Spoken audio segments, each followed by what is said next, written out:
America, and this is Uncle Sam with music and the truth until dawn. Right now, I've got a few words for some of our brothers and sisters in the occupied zone. The chair is against the walls. The chair is against the walls. John has a long mustache. John has a long mustache. It's 12 o'clock, Americans, another day closer to victory. And for all of you out there on or behind the lines, this is your song. And welcome everybody to our daily gun show. Come to you live every weeknight at midnight Eastern, and we talk about guns for an hour. Our goal is to, well, for the last 700 something episodes has been to, actually 779 episodes has been to be an alternative to whatever the mainstream media is pumping out as the news of the day. So we just talk about guns, and when we started this thing, it was just me and Bob from Canada, and we would just chat about guns and history and events that happen from the guncalendars.com calendar we've got. And then it's kind of progressed, obviously, over the years. And we just had some trouble on the channel that it lives on, Daily Gun Show on YouTube, I guess. But wouldn't launch. In fact, when I went to, it took me a while to get the page open or the window open that allows you to launch the live chat. And when it did, it actually kind of had to wrestle with it. It took I would hit the button and it would say could not go live or failed to go live or something. It gave me a report like that, and then it gave me the button but in white instead of yellow or green or whatever it normally is.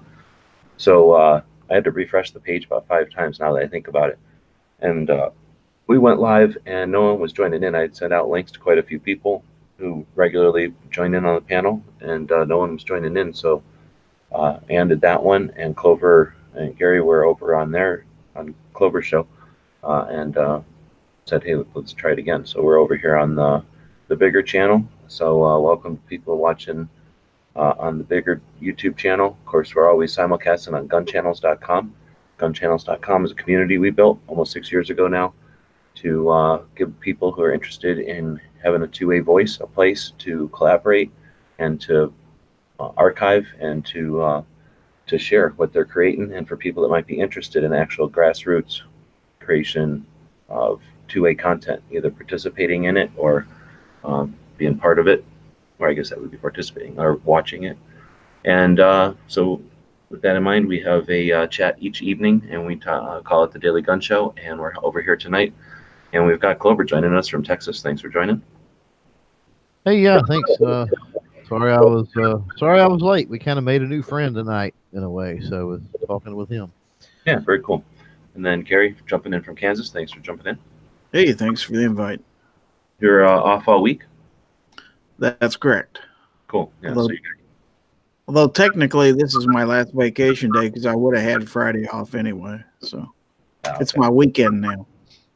So that means foul territory coming up in just a few hours, I guess, or many hours actually, but today, later on tonight. That's correct. 9 o'clock Eastern, 8 o'clock Central. And, well, I guess depending on where you're at in the country, at some point, Clover's Friday stuff will start dropping? 6 a.m. Central is when everything starts to drop on Friday for us, yeah. Okay, so that'll be a while. Anyway, so... unless you're a Patreon or contributors, and then you've already got it. Just saying. We all did the self-promotion stuff in some other guys' chat before. So I've been wanting to chat about what we can do for 2A in 2019. I think you and I were talking. This was one of the questions I wished I would have asked Cheryl Todd while we had time yesterday, because I've been curious at her perspective on it, being as active as she is and as aware as she is, and having such a, like, what's the word, like such a complete Rolodex. I don't know what the word for that is, but being so in tune with what people's efforts are and where they're at. And since she interviews, there's these guys that are, like, let's say running for the NRA board, and they're active, they do a lot of stuff, and they know a lot of people, but their gig is doing something, either running a business or doing something or whatever. But Cheryl's gig is interviewing people. So not only does she know a bunch of people, but then she talks to them about their projects, right?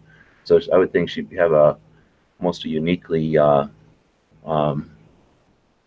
at least a unique perspective on where we're at in 2019.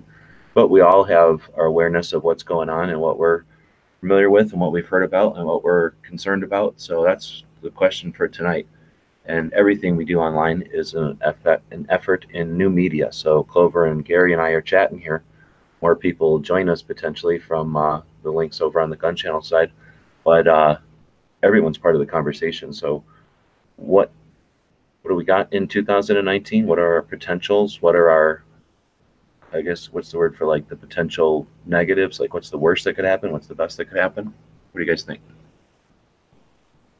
Pretty easy. I've got so many thoughts, and we're not talking about necessarily legislative issues, right?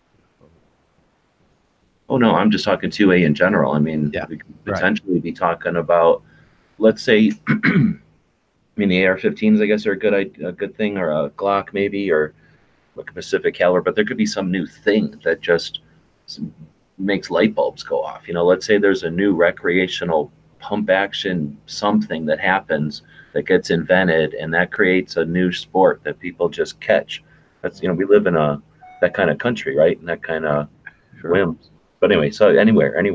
How do we think 2A? What can we do in 2019? So we're not just spectators. So many of us are like, hey, let's just sit on these seats and watch what's going on. We got seats in the house. Well, we also have controls. So what can we do with the controls to influence? Yeah.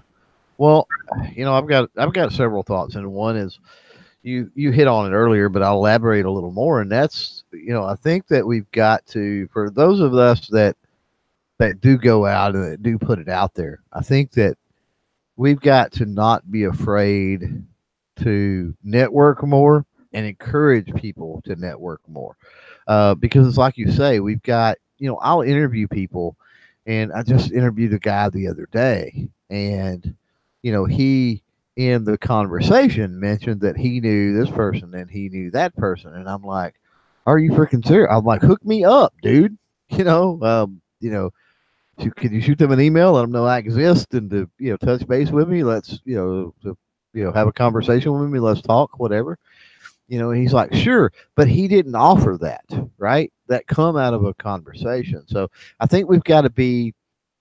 I think we've got to get more. Like I said, the ones of us that are active, I think we've got to get more into a mindset of, when we're having a conversation with somebody, or we find out that somebody exists, and we think, this other person I know is also working in that aspect of 2A, right? Maybe I need to put them in touch and take the maybe out and actually try to facilitate where those two can communicate. Now, will something come out of it? I don't know. I mean, you're talking about chemistry between two people. Can they work together? And do they feel competitive? And there's a lot of hang-ups that people just have as humans, of course. But I think we need to be more aware that the networking and the connections yield some amazing results. Be a little more proactive rather than reactive as far as pushing those networking connections. Yeah, I mean that's valid anytime. This year's got a little more potential. Not only we got the ramping up to 2020 election year, and the potential. Who knows what's coming on the horizon? I guess. But you've got Kevin's kind of new project where he's going to be doing the thing in May, June, Memorial Day, whenever that is. Right. He's going to have creators and trainers kind of get together and become a hybrid, get better at gun knowledge and get better at gun handling, and at the same time get better, I guess, at being an instructor. So it's going to take media people and have them show up with instructors so that the media people can instruct instructors on how to do better at their own self-promotion, quote unquote, what we just talked about. And then the instructors will be there to show the media people, more competent and knowledgeable gun handling and whatever manipulations, I guess, or whatever they're going to be doing, but also training. So, you learn a lot by instructing someone, especially on something as important as firearm. Safety and everything is critical with firearms. So, being able to instruct someone there, that's got to be helpful for just descriptive, informational, whatever you do as a content creator. Anyway, so that's happening this year. Also, gun rights policies in Phoenix, which, better than Chicago, because it's not, there had to be people that use that as an excuse the years that it's in a friendly city, they're going to go, oh, I won't go to that city. I won't spend money. I'm on moral high ground. I'm not going to the gun rights policy conference because I won't spend money in Chicago. I won't bring cans and sleep in your van and, spend the minimum amount either, but I also won't go at all, on the high horse of I'm not going. So now it's in Phoenix. So we'll see people if they're going to put their money where their mouth is and show up. But again, for an opportunity to network, you've got AmCon and the Gun Rights Policy Conference and Kevin's thing. And there's a lot. There's just the typical selection of stuff that'll happen in a year, which I guess we don't focus on all that often, but the outdoor media organizations.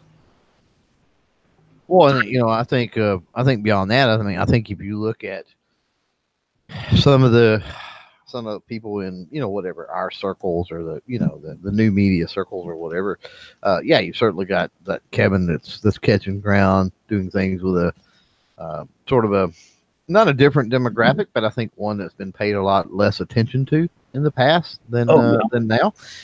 You've got Tyven or whatever, Armament and Access is involved in that, isn't he? That they're doing a media thing too. I forgot about. Yeah, they're doing it'll be the second year for them in the Creator Summit. And then you've got Mosh out there, of course, and then Carrie. I mean, she's very new on the scene, and just a spitfire when it comes to going after things, especially when we're talking about women being domestic abuse victims, and that aspect of things. It's amazing to see what she's going to be capable of this year, and that's where, like I said, a lot of that networking comes into play as we see these people coming along and starting to gain some traction with their particular outreach program. We know others that can help in any way to move those programs forward, make them a little more successful. Then I think we have the responsibility at this point to facilitate that. But on another front of something that, especially going into election year, it's something that I think we have to sit down and we have to consider and we have to think about, is we're going to have to, it has to do with talking with people. And with every election cycle, we have the opportunity to do this. And the first thing is realizing that, not everyone out there is going to be, the Second Amendment is not their first line voting item.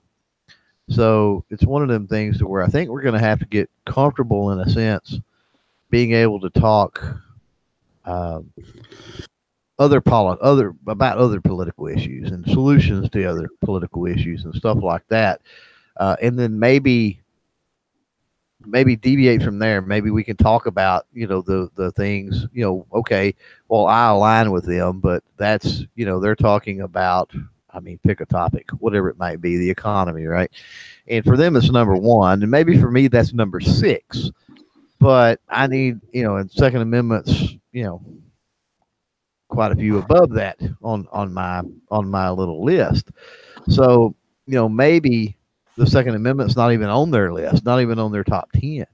So, maybe we need to get a little more comfortable with talking about other issues, and then in a way being able to relate that somehow into the Second Amendment, and then potentially get them a little more interested where the Second Amendment does show up on their, on their top 10 list or top 5 list or top 3 list, or ultimately at the very top of their list, right?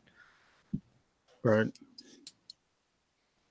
Well, part of what I was thinking of, and this is kind of speaking in generic terms, is we did an awful lot of good stuff last year, but is it good enough? It's never good enough. So I think this year, we as creators, as the new media, we probably need to get out of our comfort zone and do something new. Do something we haven't done before. If you haven't spoken with a local media, maybe, a local politician or something, make that call. Start that program that you haven't done. Make those calls that you haven't done and stuff like that. We need to step it up. And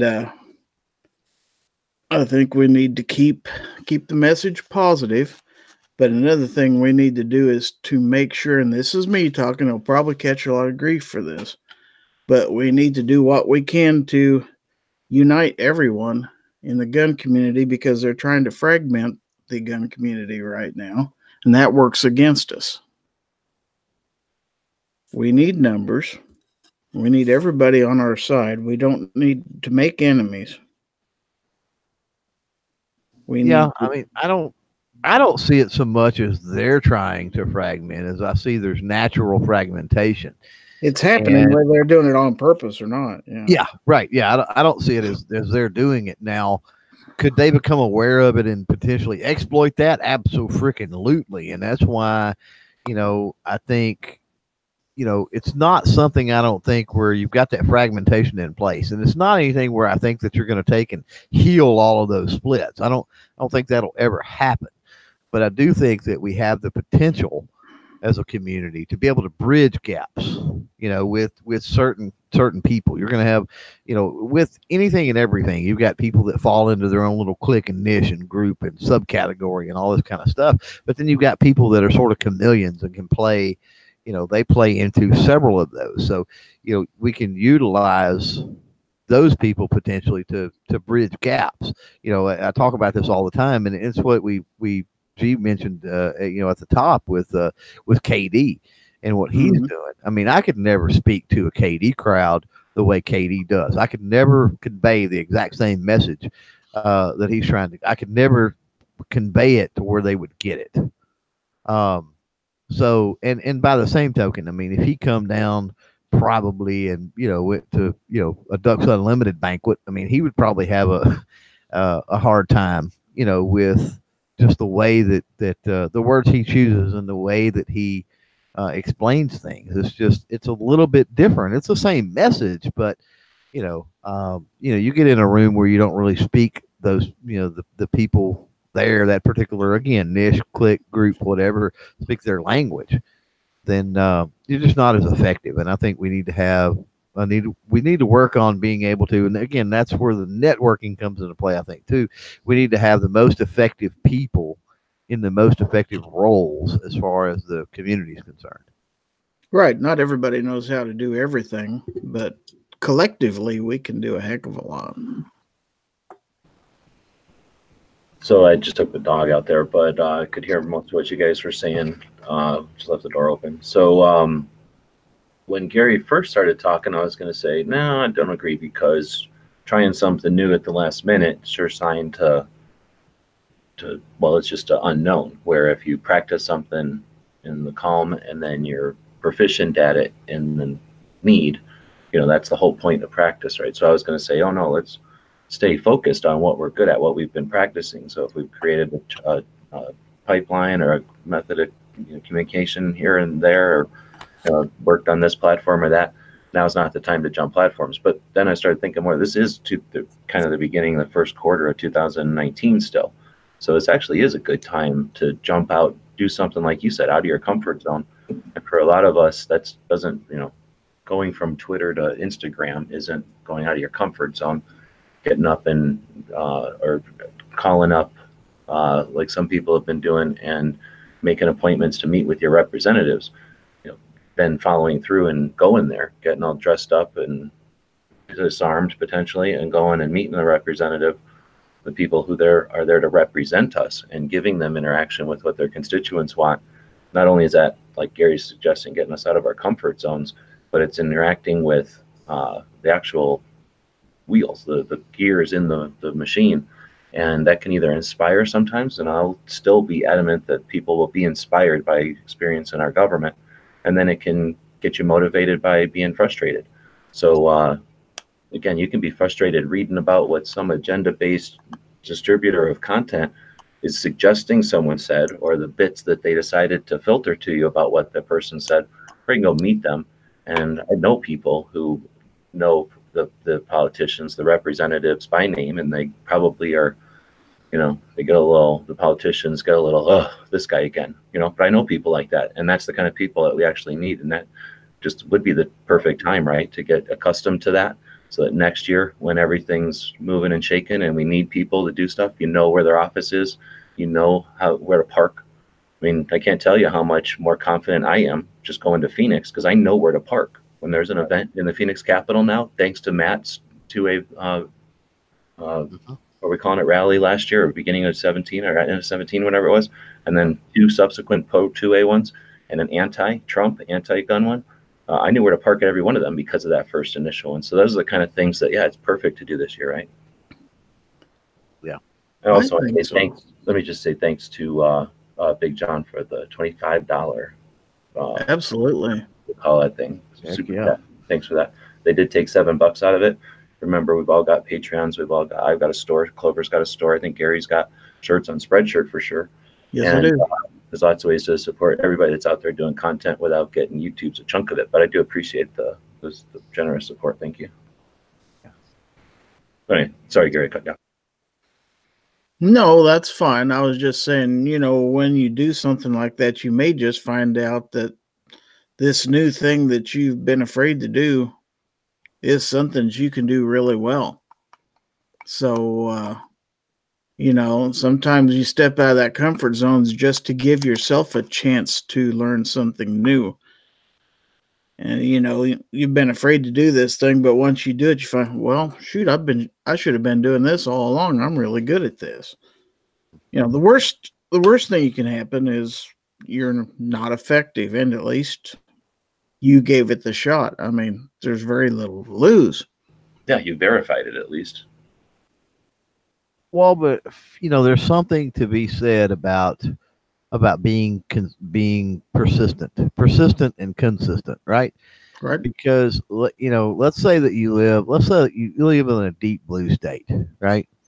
And I get it. I mean, you're a senator, your representative, whatever it might be, and whether it's state or federal level, there's just there's really no hope for them. You're not going to change their mind. You're not going to sway them, even if there was some overwhelming thing, right? But if it's out there, right? In other words, if that persistent and consistent effort is being made to voice your opinion to them, to let them know, they're not doing the will of the people. They're not doing what you want them to do. They're not abiding by the Constitution, whatever it might be. And you just keep on that. Well, elections happen. We're coming up on one. And if people see that, there may be people out there that are more pro 2A people, right? More pro conservative. Maybe they align with you on multiple things, right? And that could embolden them to run against the representative or the senator or the governor or the city council member or whoever it might be, right? But you've got to have that effort. I mean, you're not going to have people. You will have people that stand up once they see that there's a need. In other words, they see, oh my God, this senator. Let's just use a senator. This senator is receiving 50,000 tweets a month. Saying that he's not trying to convince him to do the right thing or whatever. And he's getting, that many letters a month, and he's getting hundreds of visits to his office by these people. And that's real numbers that these people see. And then they're in a position in their life where financially or connections or whatever the case may be, that they're in a position that they can run, right? And they can run against that person and potentially win. I totally agree. And I think with, we talk about this all the time with technology. I mean, getting on and tweeting your representative or whatever, that's great. That's wonderful. Do we need to do that? Absolutely. We need to do that. We need to be, in everything we need to do, we need to be civil about it. But we absolutely need to do that. And that's the laziest possible way to do it. One of the problems I see is people stop at that. If you can get them to do that, they pretty much stop there. Nobody writes a letter anymore, and you don't have to handwrite it. That would be all cool, assuming that you had decent penmanship and they could read it. But just like sending an email. That's probably the next level, is people sending an email. Again, it needs to happen. We need to be doing that. That's great. But again, that's still lazy. And as you climb up that ladder uh, of the method by which you contact your representatives, it holds greater and greater weight each time. So if you got a bunch of people that tweet, and then you got a bunch of people that they turn around and email, then that's even more pressure. And then if you got a bunch of people that, maybe they take and they print that email, which you can do, and mail it to them. So they've got a tangible piece of paper. Somebody has taken the time to at least type this up and hit print. Handwritten letter, even a little more weight. But then showing up is a pinnacle of that. And can you imagine if a lot of these senators, representatives, whatever they might be, can you imagine if the number of negative tweets they got was in direct correlation to the number of personal visits they had in their office? I think we could change stuff if we had that type of an attitude. Could you imagine going to a town hall meeting and 3/4 of the people in there are upset with you because of something you did? Well, can you imagine going to, like a town hall meeting where typically there may be at most a few hundred people, but then everybody that wanted to voice their opinion and tweet and do this and that from Twitter or whatever it might be actually showed up, and that turned from hundreds of people into thousands of people? Can you imagine the amount of, it's mob rule a little bit and it's intimidation a little bit, but at the end of the day, they work for us. So can you imagine what would be going through that representative's mind? Because, it's a double-edged sword in a lot of ways, the whole technology. Yeah, it makes things easier and all of that, but sometimes the easiest way is not the most effective way.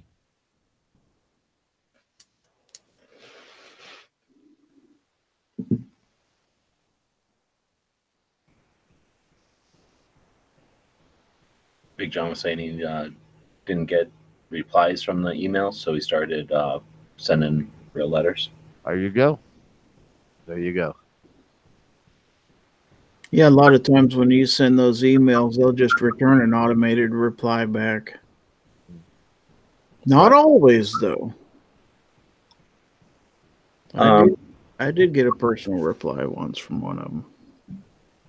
What a way to think about interaction with your representatives, like brushing teeth. Like, you do it because there's a need, but you don't expect some sort of bells, and you don't expect confetti to come from the ceiling because you brush your teeth every day. Like, the best you can hope for is that you don't have to deal with a bad thing, right? Yep. And that's part of what civics, so I know civics is not taught anymore, but you don't nowadays. People protest, right? And people call your senators and call this and tweet this and go there and sue them and visit these and let's rally and let's protest and let's do all of this. And it's with all of those things, people are looking for an end result.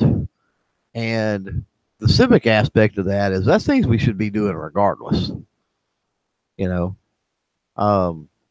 We should be keeping our politicians in check, because again, they work for us. So regardless of what the topic is, and that's sort of what I was going with earlier, that I think that we need to show a little more diversity of thought, and that politician not just hear from us on Second Amendment issues, but hear from us on other things as well. And everybody says that our representatives, they're supposed to represent the people. They're supposed to represent our views. Well, do they know your view? Did you tell them? Because obviously they can't know what everybody's viewpoint is. I mean, they might have, polls and stuff like that, get a general idea, but, tell them so they know where you stand. And if everybody else does too, there's numbers going to be there. Right. And in the absence of any influence from their constituents, then, like you say, they're left with polls, and then it's usually up to the person who decides which poll to accept. There's influence there. So if they have 4 polls they can choose from, even without knowing the results, if they know that these are typically, going to skew this way or that way, then it's up. They can pick a poll, and then they're just on their own, and you're literally they're running on their own. Where if you've interacted, then at least they have to be tethered by.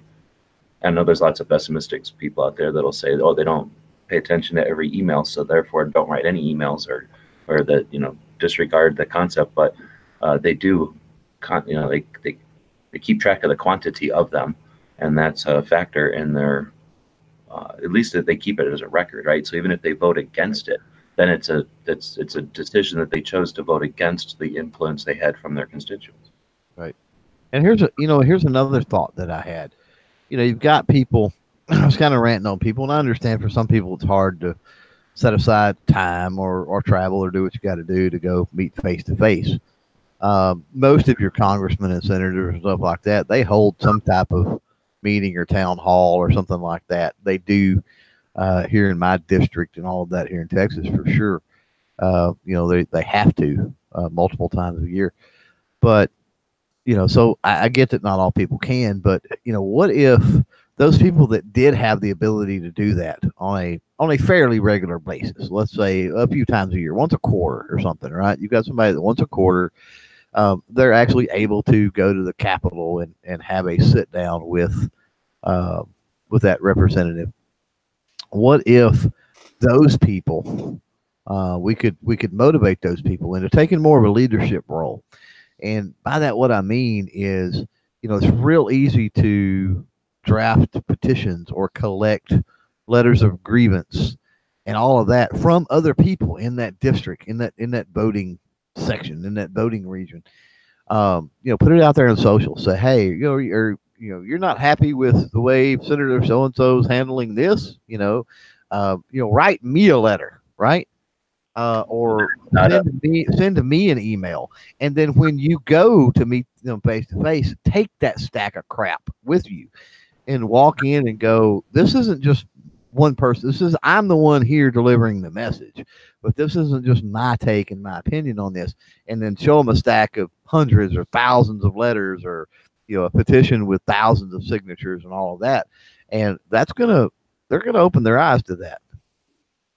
I like that idea, because I do know, like I was talking with Cheryl and going to the Arizona Citizens Defense League, one of the state level pro rights organizations here in Arizona. They have an annual meeting, flip flops between Phoenix and Tucson, so I go whenever I can. But when I attend that meeting specifically, that's activists here in Arizona, and there's quite a few, and most of them are members of the Arizona Citizens Defense League. And there are definitely, I know people who do exactly what you're talking about, and I think that's an excellent idea. Now, if it's not something they're comfortable or aware of, that might be something that those of us who have the familiarity and the mastery of the skills and the tools, maybe we can combine efforts, because right. What you're saying is when they have these established or regular meetings, instead of showing up and saying, here's what I think, they can show up and say, here's what we think. Right. Exactly. And you're right. It goes back to the networking thing that I talked about. Maybe you can make that trip, but you're not comfortable in putting together that little campaign and collecting the stuff. But maybe somebody else in your community, maybe your neighbor or coworker or something like that, maybe they are, right? So partner together with them and say, hey, dude, I really don't know how to put this out there and collect, the thoughts and information and grievances from people, but I do go down there. I have the capability to do this. So will you help me out? Will you, get me facilitate basically the information, and then I'll deliver it. So yeah, I mean, it's all about working together. And I think the more we work together, the stronger we are, without a doubt. So I'm going to go to some things that I've had in mind, and we can delve into any of those as we want. But I put some notes in here, info. So one of the things that frustrates me is I'll be in like match chats where, they swing from fun to serious, and from, we just kind of go all over the place in those chats. A lot of us have been chatting together for years, and they're very comfortable and very flowing chats or whatever. But when they get frustrated as a group about the lack of this or that, and I just happen to be aware, not to like, immediately be able to recall every single event, but I know that there's events going on out there. And I know that there's new things happening, like we just talked about with Kevin and with the AmCon. That's only in its third year this year. So there are new efforts that are happening, definitely efforts that have happened since 2013, since most people have become really aware of the kind of new wave of attacks on our rights.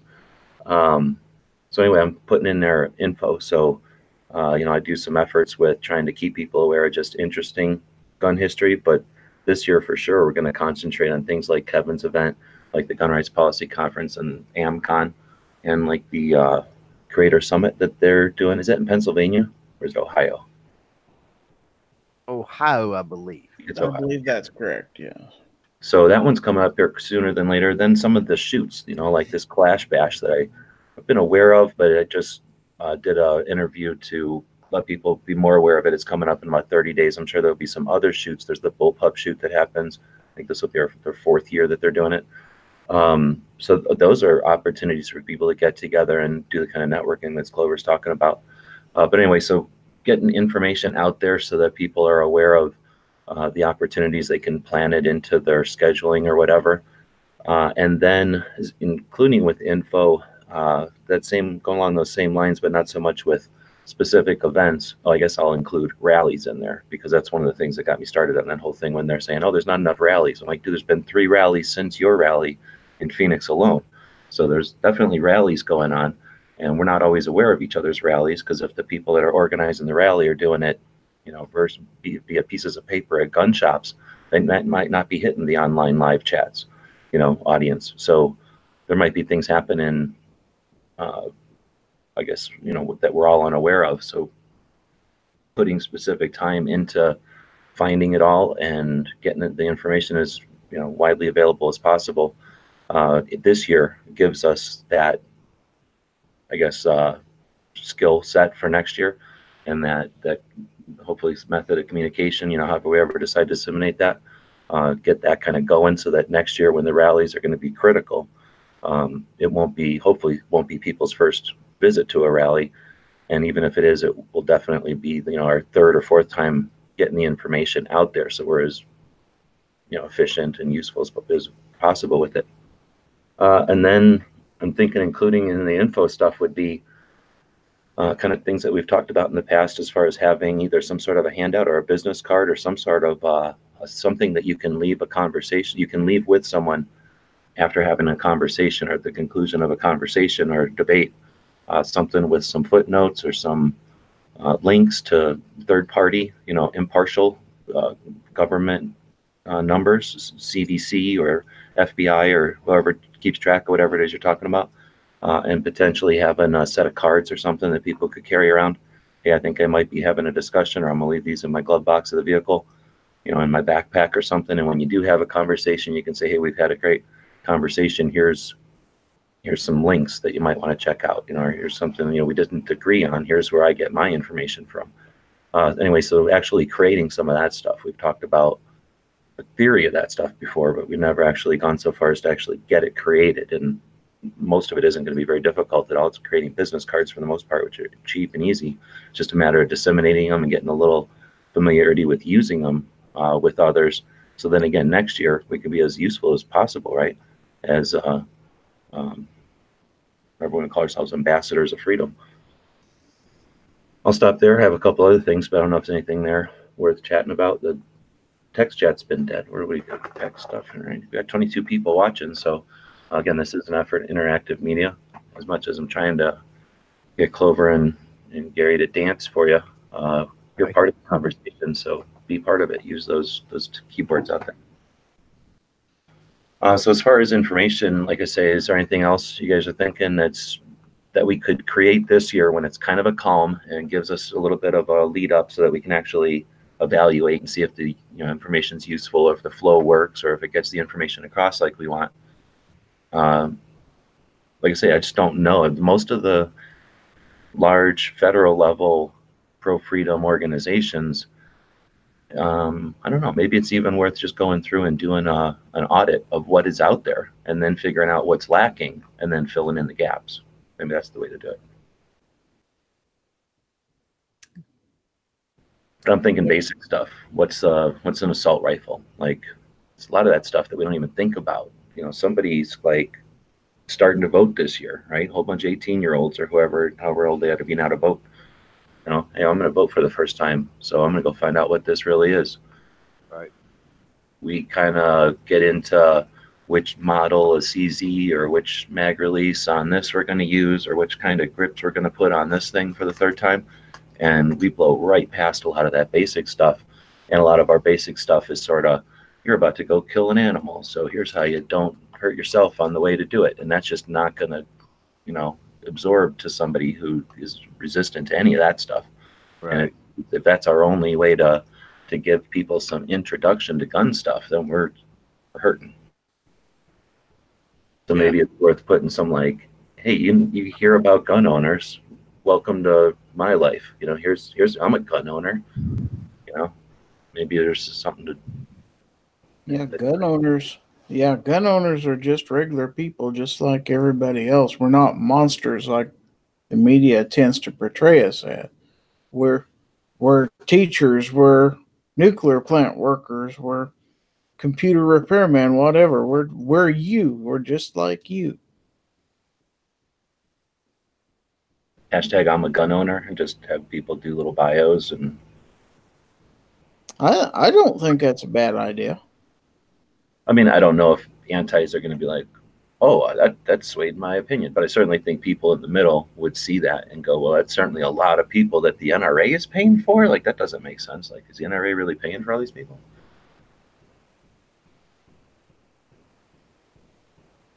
That's definitely I think there could be useful to have some memes that show 300 million people somehow, right? And that's the population of the United States, the 30 million conservative estimate for gun owners in there, and then the 5 million conservative and dropping number from the NRA members. I think that would be an interesting potential for like graphics to show people, oh, wait a minute, they're saying that the NRA is influential. Why now? You know, from the number of members. And then something similar, the size of the U.S. economy, maybe a couple of the larger entities in the economy, industries in the economy, and then the firearms industry, which they suggest is somehow influential to politics. But if we show that visually, you know, that's the proportion of any amount of money going into any politician, let alone the firearms industry has to spread it to all the different politicians. Not like it all goes to one Trump pile or something, but you know, to show how little it is compared to most major industries, let alone just some of the medium industries. That would, I think, resist some of the perception. I mean, if you listen to the antis' little nerd news clips, you know, they're like, and blah, blah, blah. Like, they're worried about profits of the industry over lives. Like, what profits? Like, they're making less money probably than tires, right? Oh, definitely. Yeah, without a doubt. Yeah, it's even if you throw in, you take in the firearm industry. I think you could take the firearm industry, and I'm talking about the entire. I'm not talking about.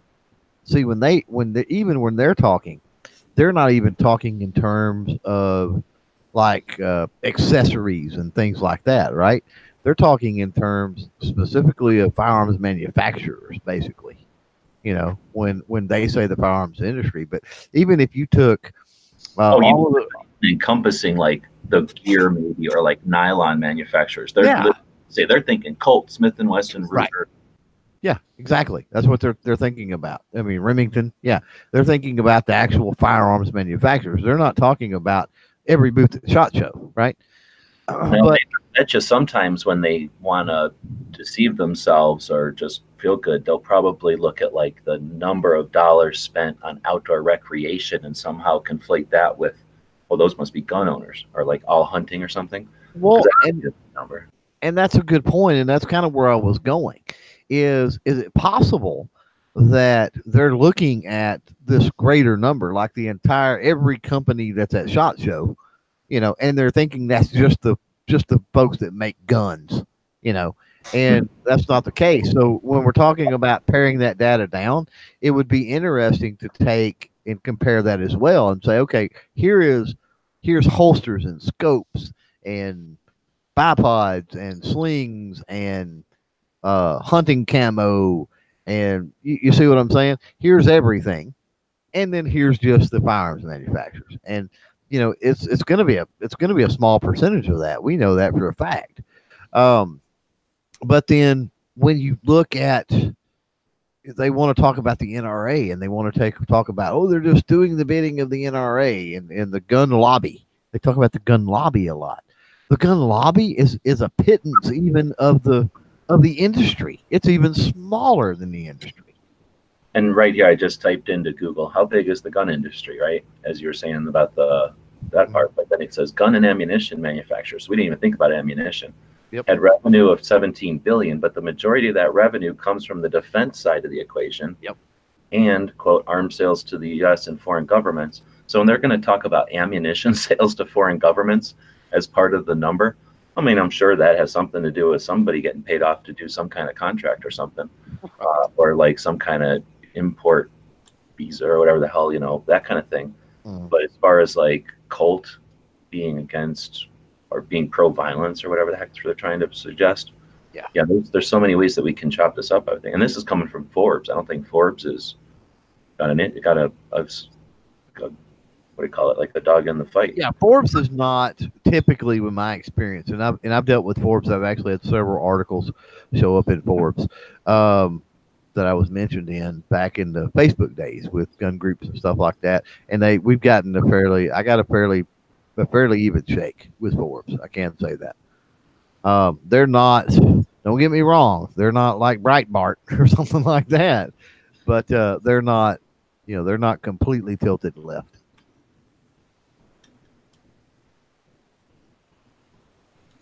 The headline of this thing was America's gun business is 28 billion. The gun violence business is bigger. I'm wondering if that means that Bloomberg is paying more money to the anti-side than they're actually creating in the industry. Or maybe they're saying the NRA and everything involved. I guess I'm just skimming. Like, shut this damn video off. Yeah, that's an interesting.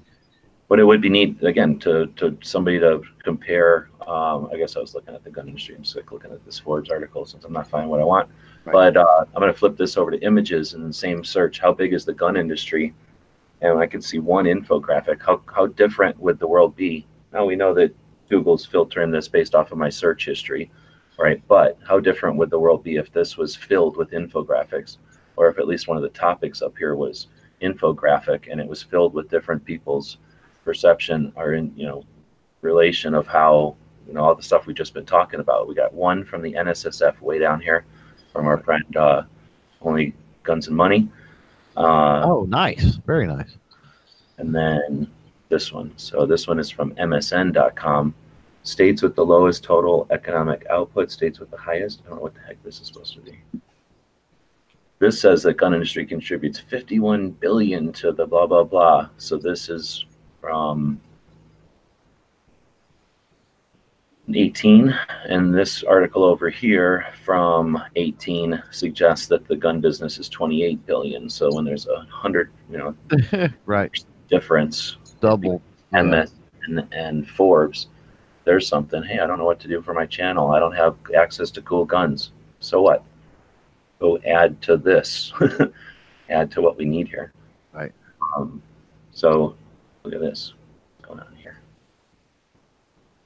That's gun violence right there. A little bit. That looks painful, just the angle that they're having to hold their thumb to make that happen. But okay. Like India created that gun violence right there. And that guy went to the hospital after that. And then that that's Photoshop. It's Photoshop propaganda. Nobody's thumb looks like that. Come on.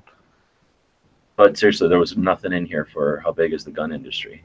So you were saying that how big is the gun lobby? That's another interesting one. And expecting Google to give me an infographic or something, is that reasonable? So we got something from MarketWatch. So I right click and I say open image in new tab, and now I just have the image in a browser, so I don't have any other garbage from that website. We can look at it. So this is how you visit the website. We'll get a date from 17, so this is from last year. And then let's go back to that image. And it says where the gun rights groups send money. So total congressional contributions in millions. So it looks like the most was in 16 with $6 million. Right. I imagine that totally influenced all of the presidential elections. Can you imagine what $6 million does to the presidential Oh election? yeah, they just bought it, right? Oh, I mean, come on. Yeah. That's probably some of the gas for some of the buses. It's really silly when you see that. That's what I was saying earlier because they want to tout the gun lobby. Oh, they've been to the will of the gun lobby, and I'm thinking, are you serious? So Ted Cruz basically got that's almost basically kind of close to $500,000. yeah. Well, what's interesting is, and that's campaign contributions, so it's not really money that he, is able just to go wine and dine and buy fancy cars and crap with. But what's the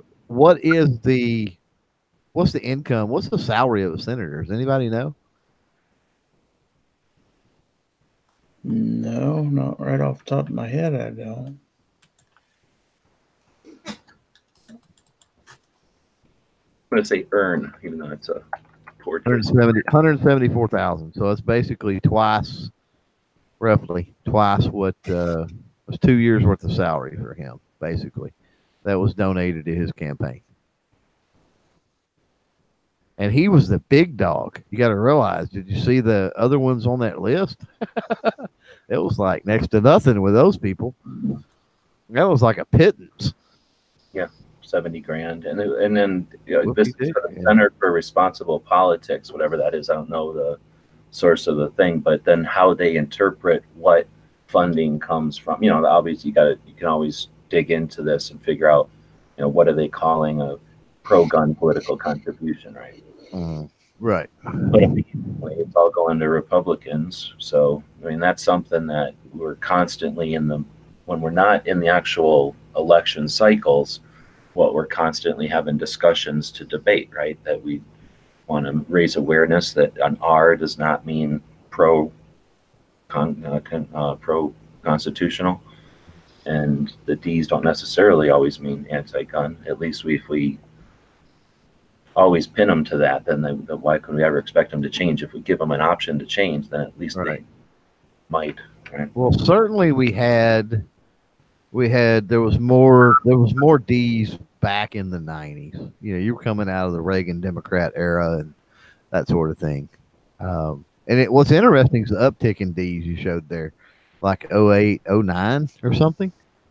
It's like you wonder why that was. That was kind of interesting. Okay, yeah, so you're saying the blue line here, 90, it was high, and then look, they passed an assault weapons ban and their funding dropped incredibly till the end of the assault weapons ban, and then they started to get money again because they stopped being a jerk. And then what happened? 2012, amazingly, they went rabid idiots and they started losing money at some scale. So this isn't enough to influence them. Obviously, they'll totally disregard whatever their blue part is here. But somehow, if it's 1, 2, 3, 4 times, maybe 5 times, then that's unreasonable that they get this much money. We can disregard this because it's not important. But here's the rub, G. That's breaking down the Republicans in the red. It's not breaking down the Democrats. So it may be 4 times the amount, but what if it's a tenth of the politicians? You see what I'm saying? You mean if the blue number here is only going to like 3 or 4? Yeah, instead of a whole big freaking list like that. Yeah, absolutely. Well, there's so much that this isn't telling us. This might be inconsequential looking, but this might be 100% of some Democrats' funding. It could be. It could very well be. And I think it would be interesting to know if that was the case and who that Democrat was, because that would potentially be a fairly good pro-gun Democrat, right? Mm-hmm.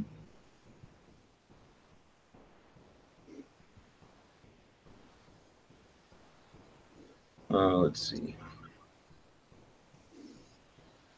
All right, so I'm going to quit screen sharing and go back to, we talked about press releases with Hodge before, and then I forget where the conversation came up with the idea of having something that's printable that people can then, at their own locations, print and disseminate however, at a range or at a gun show, at a gun shop, gun shops could just print it and have it on their bulletin board or have it as a handout.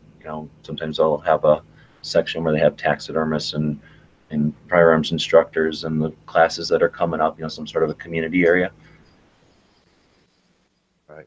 Maybe something that's a half a sheet of paper so you could print it out, cut it in half, save some paper, quarter piece of paper, do the same thing, cut it in half twice, and they have some sort of a small handout that offers, I don't know, awareness of events or something, or maybe something. I think I've done a couple of things on Instagram that one of them that comes to mind is like gun control requires gun owners to do nothing, and then it just says do something. So if something like that can catch someone's eye that's just sitting somewhere, actual piece of paper at a gun shop or a gun show or on a bulletin board at a range or someplace, at least I haven't heard of anybody doing anything like that. I don't know any kind of major initiative or campaign.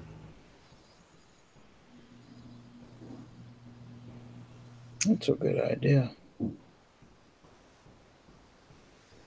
That's a way for people to be creative and to do something that can be used. And then, I don't know, there could be some participation aspect of it too. A call to action on the handout, or a link or something that brings them to a place that they could be counted and you could test the effectiveness of it.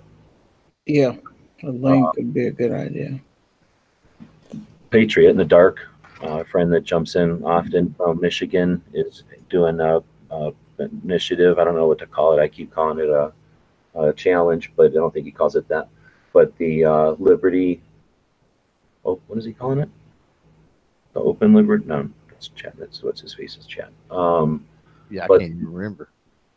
It's because Matt calls his stupid chat the Open Liberty chat, I think, and I keep conflate it. By the way, Patriots Liberty Challenge is, I'm gonna call it the Liberty Challenge because he's not here. He's got a link, so he can come in here.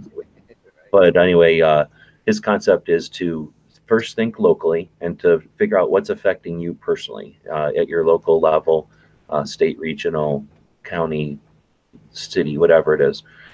Figure out what it is that's affecting you, though, and present that online somehow. Gun channels, whatever platform hates guns, some platform that's pro guns, whatever, and then frame it in the liberty focus as opposed to simply a Second Amendment.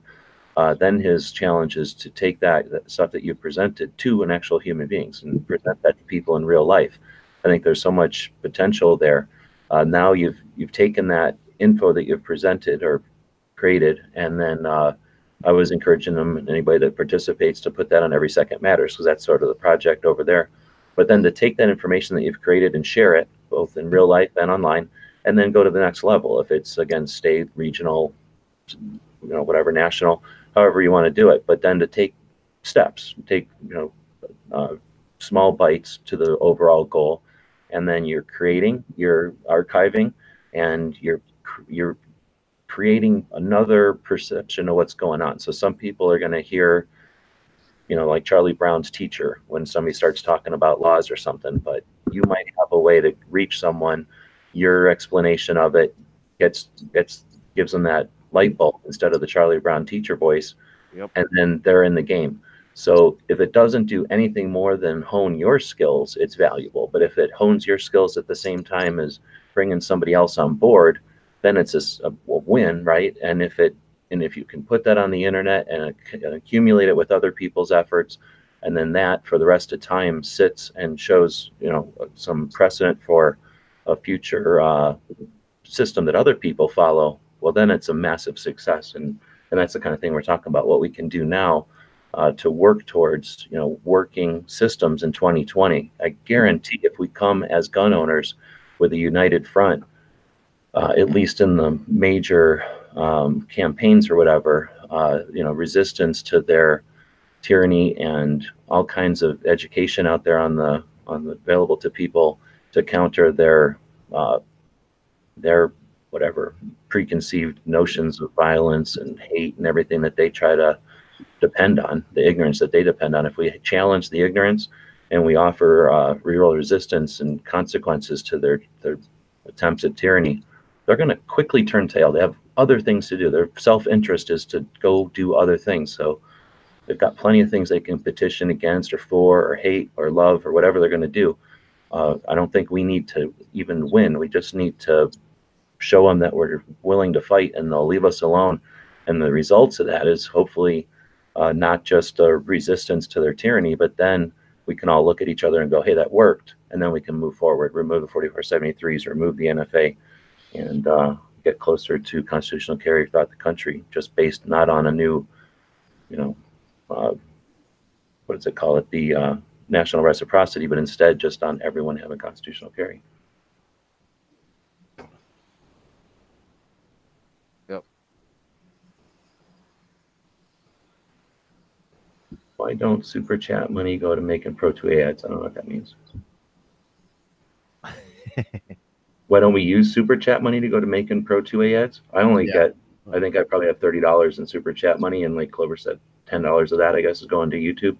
So I'll see that, whenever it accumulates to 100. Chat, it will be a long time, but even if I just said, oh, I got that coming, so I'll use that amount of money today. What's 30? I don't know. There's $30. You're not talking like on a paid ad on Facebook. They wouldn't get much coverage for $30. And imagine if we had good results on something, we encourage people to do stuff. A lot of people participate. We see lots of different flavors, lots of different nuance, lots of different approaches to change people's minds and to open their perspective on stuff. And then we see some of these things start to work over time. Well, then I would agree. Yeah, let's throw as much resources as possible. Let's use our skill sets and our knowledge on how to promote projects and things and promote that concept, right? I'm sure we could get people behind that, especially if we could theoretically put it into a Facebook or a Google ads, paid advertisement type of thing, and get all the metrics that we would get on that. Yeah, that would be great. I think if we saw that, if that was going to work efficiently or successfully, we'd see it a lot more often with the national groups, because they have the resources, people that deal with that and the money to do that. Do you see many Gun Owner America's Second Amendment Foundation, FPC ads on Facebook? I don't put it Facebook. No, I don't think so. Interestingly enough, not anything that is necessarily pertinent to the conversation here, but interestingly enough, I was watching a video the other day, and there was an ad for a search engine that wasn't Google. I thought, that's kind of strange. I don't know if anybody else has seen that one.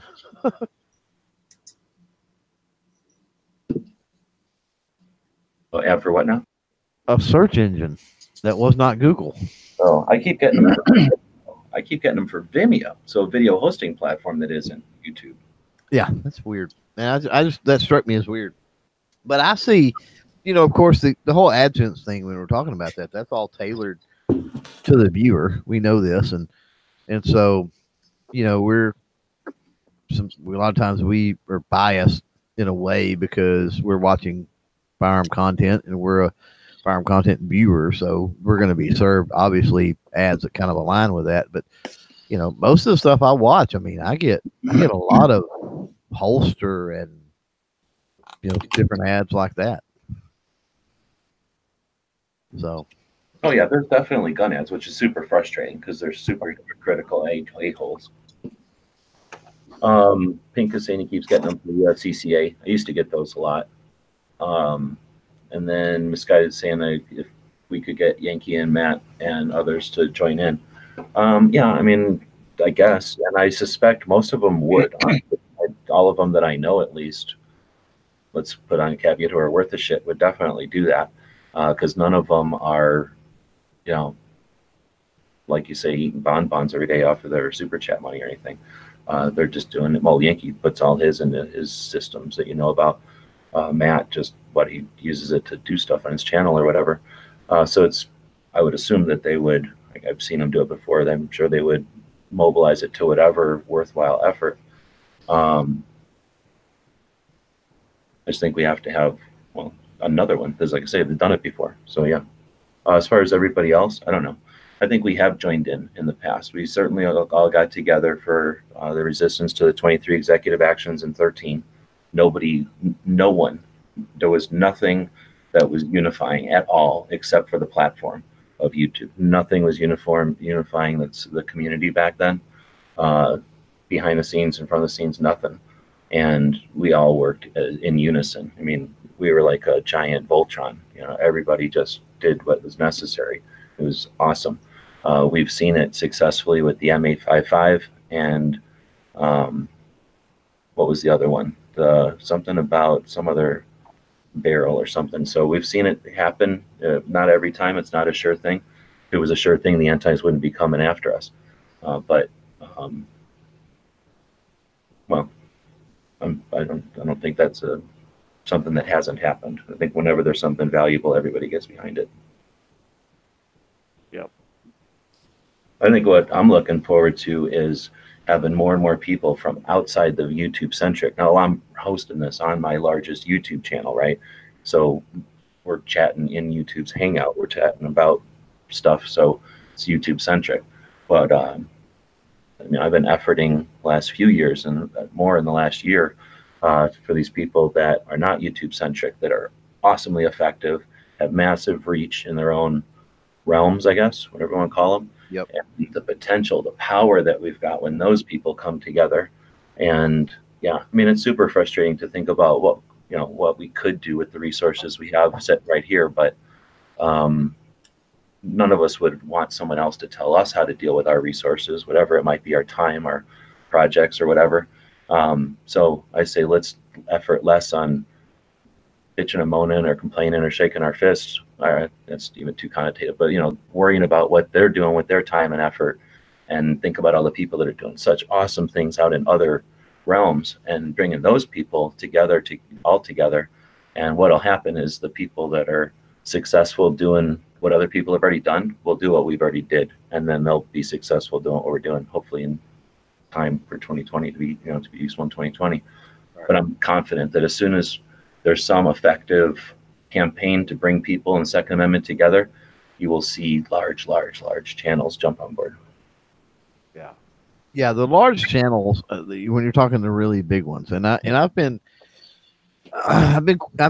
fairly, I don't know where you stand on this, but I've been fairly impressed with Eric lately with IB8888, because he's really, it seems like, and I don't know, tell me if I'm wrong, but it seems like he's upped his Instagram game, which is really cool because that means he's not, as YouTube centric as a lot of the other big guys. And he's really moved into a fairly solid 2A stance as far as getting information out there and letting his opinions on things be known, and drawing that line in the sand, in other words. But a lot of the big channels, they're not gonna, when you're dealing with the bell curve, you've got the early adopters and all of those people that's got to kind of get you over that hump. The big channels at this point, I don't think they're going to risk anything by doing that. I just don't see it. But if we've got enough groundswell, enough grassroots, enough of the smaller channels and everything else to start getting some trajectory with it, then yes, I totally agree. I think at that point they would come on. They're just not. They want. It's weird. When you start talking about some of these bigger channels or bigger influencers, I'll say channels, and people think YouTube centric, and I don't necessarily mean that, but bigger media, new media people, as far as the firearm community, I think that in a way they are kind of like politicians in that, they're just waiting to have that political cover, right? They kind of want to know that there's an army there. I don't know. I mean, I think I know where you're going. I just hesitate because politician sounds like somebody who, I mean, even as much as we want to gripe about it, they volunteered, they applied for the job to actually do something, where the people we're kind of comparing them to didn't sign on to do nothing. They're just there to do their thing, and it might be for their own enjoyment or for money or for some greater other picture. You know what I mean? I don't know that they're the same, coming from the same core. Well, I know it's not the same core. I mean, it was a very superficial comparison. And what I was getting at was, how politicians are, you know, once a bill gets traction, they'll all sign on to the bill, you know. Yeah, fair weather or like going for the easy route. Yeah. So yeah, I mean, but they're not gonna hang anything out there for it. They would support it. They would be okay with it, but they're not gonna hang anything out there for it. Yeah, they're the bulk of water that comes along after the trickle that figures out the path. Right. Right. And that's what it's all about, right? Setting out a bunch of scouts so that you figure out, hey, what's the angles of attack here, you know, and then having some idea of what's coming up so that the next wave of, you know, whatever it might be, smaller units can come in and get ready. And then the strategist can go, okay, here's the knowledge we've got of the playing field, and here's what we've got coming, and here's what how much we can fight. So, you know, that's what'll happen. And, you know, you can either, again, be a spectator to this whole thing and watch it happening, get better and better seats to that, or you can grab a phone, which is pretty much all you need anymore.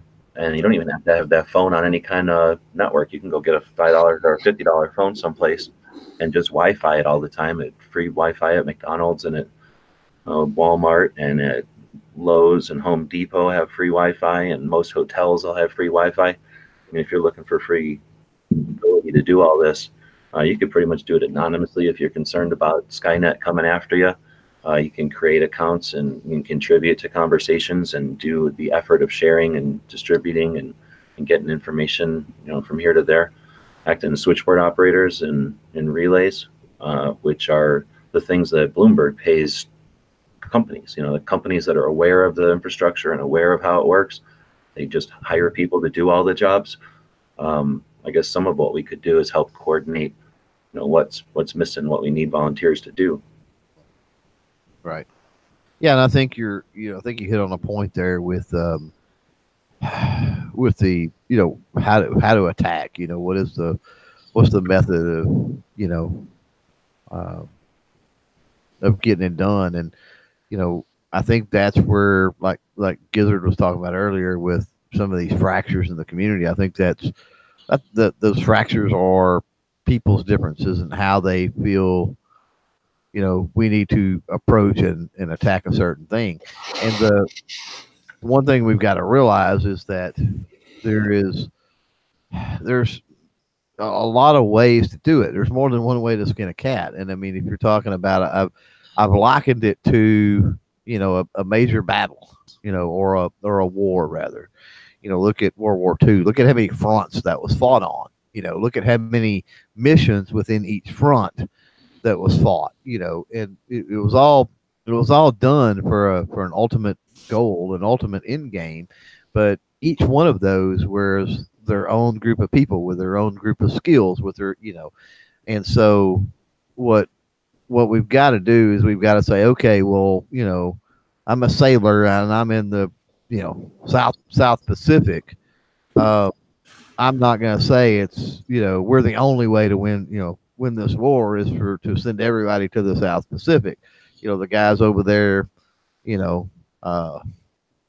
Europe or whatever, you know, they're needed just as badly. So, you know, they're doing their thing. But, you know, just like when you're talking about a military thing, I think we've got to, I go back to that networking, and what's involved with that is communication, right? That way, you know, okay, well, those guys, and I'm here in the South Pacific, and I've got some guys here that would be great in that particular theater over there. So guess what? I'm fixing to send them your way.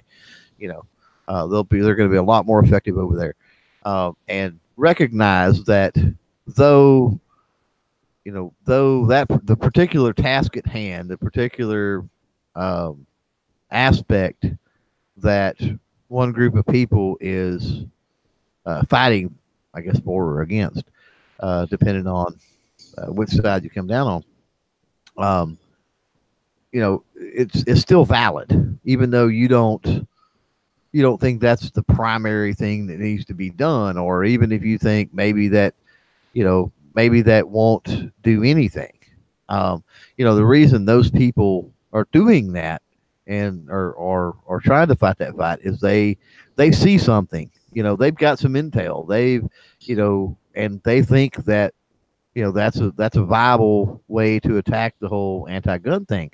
And so, yeah, I think we have to be able to concede and say, okay, not my thing. I don't think I can help out because, I'm more effective here, but I support your efforts, over there where you're at. You know what I'm saying? Do you get where I'm going?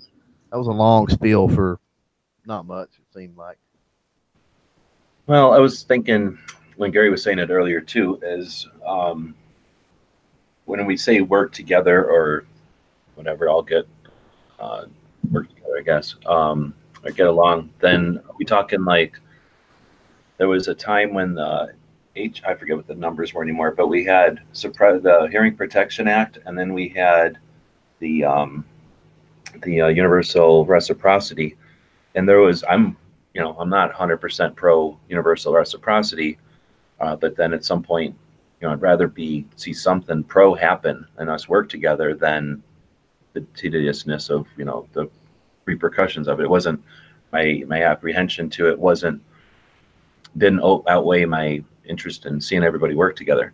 So if we're talking about that kind of thing, like where there's particular bills and for whatever reason, like they weren't thought out and you have to, as gun owners, come down on one or the other, then that I think we should task that with those who are setting things up, what we consider the strategists, the people that we're paying to have an awareness of the whole playing field.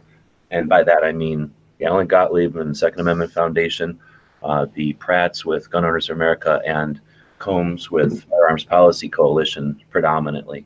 So they are the big players that are watching strategy, and we all give them money, not so that we don't have to do anything. We give them money so that they can do what we can't not do, right, at a national level. So I'm going to give it to them, put it on their shoulders to not set us up to fail, to not put 2 or 3 things up there that we have to decide, well, if we like these 2, we can't like that one. Okay, so taking that off the table, I certainly don't think that we all have to be friends. I've said this before. When you go to a sports game, you don't care if you're all wearing blue and the other person's wearing red. That's all you care about. You don't care if you like this guy's bakery or if you will ever hang out with this guy and drink beers with him or whatever. You're all on the blue team and they're all on the red team. Right. Yep. But I don't know. So like I said, I'm not sure when we're talking all getting along what we're actually focusing on there. Because I think that I guess my concern would be if we all effort or if we all wait to get along, then we're losing time because we don't need to. If we're all trying to get our sports team to win the thing, then we just all got to put on blue shirts and start yelling like crazy and wiggling big foam hands around or whatever we do. Right.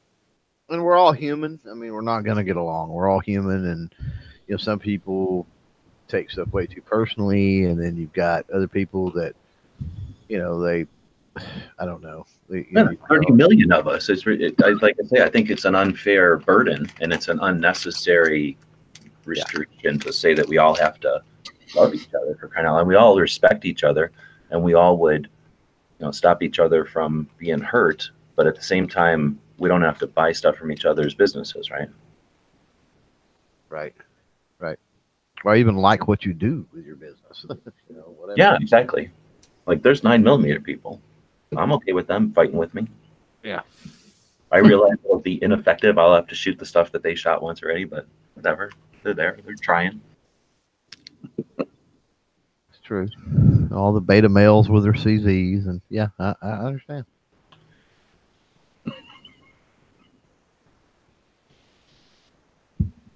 All right. So how about the pro-gun legislation going on in Missouri? Missouri?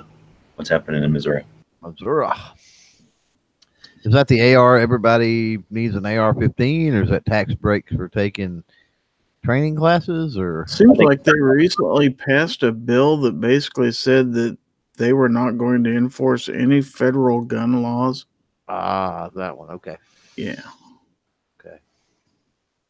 Yeah, that's interesting, and I've heard that Texas has got one kind of teed up for that as well. Passing something like that and then being able to do something like that. It's going to be two separate things.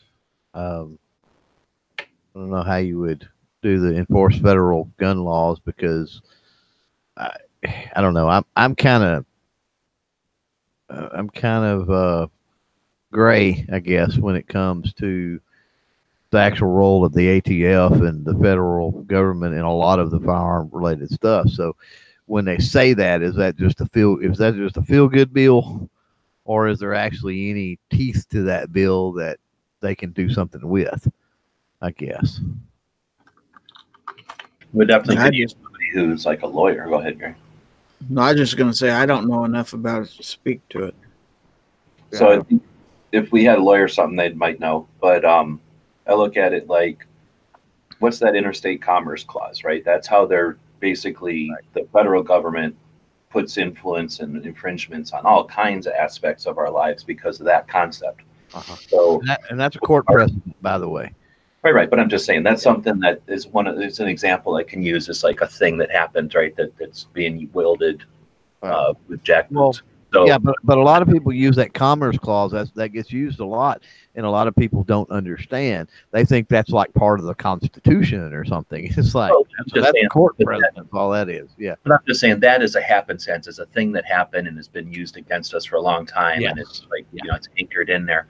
Right. That concept, if for example, maybe this thing is effective because once it's there, it doesn't allow a future version of whatever it is. So if they say for example, when they were trying to explain to us in Arizona a few years ago that we were going to have a compact with nearby states, whenever they first attacked Nevada with universal background checks and passed universal background checks in the state of Nevada, which should be a bastion for individual freedom.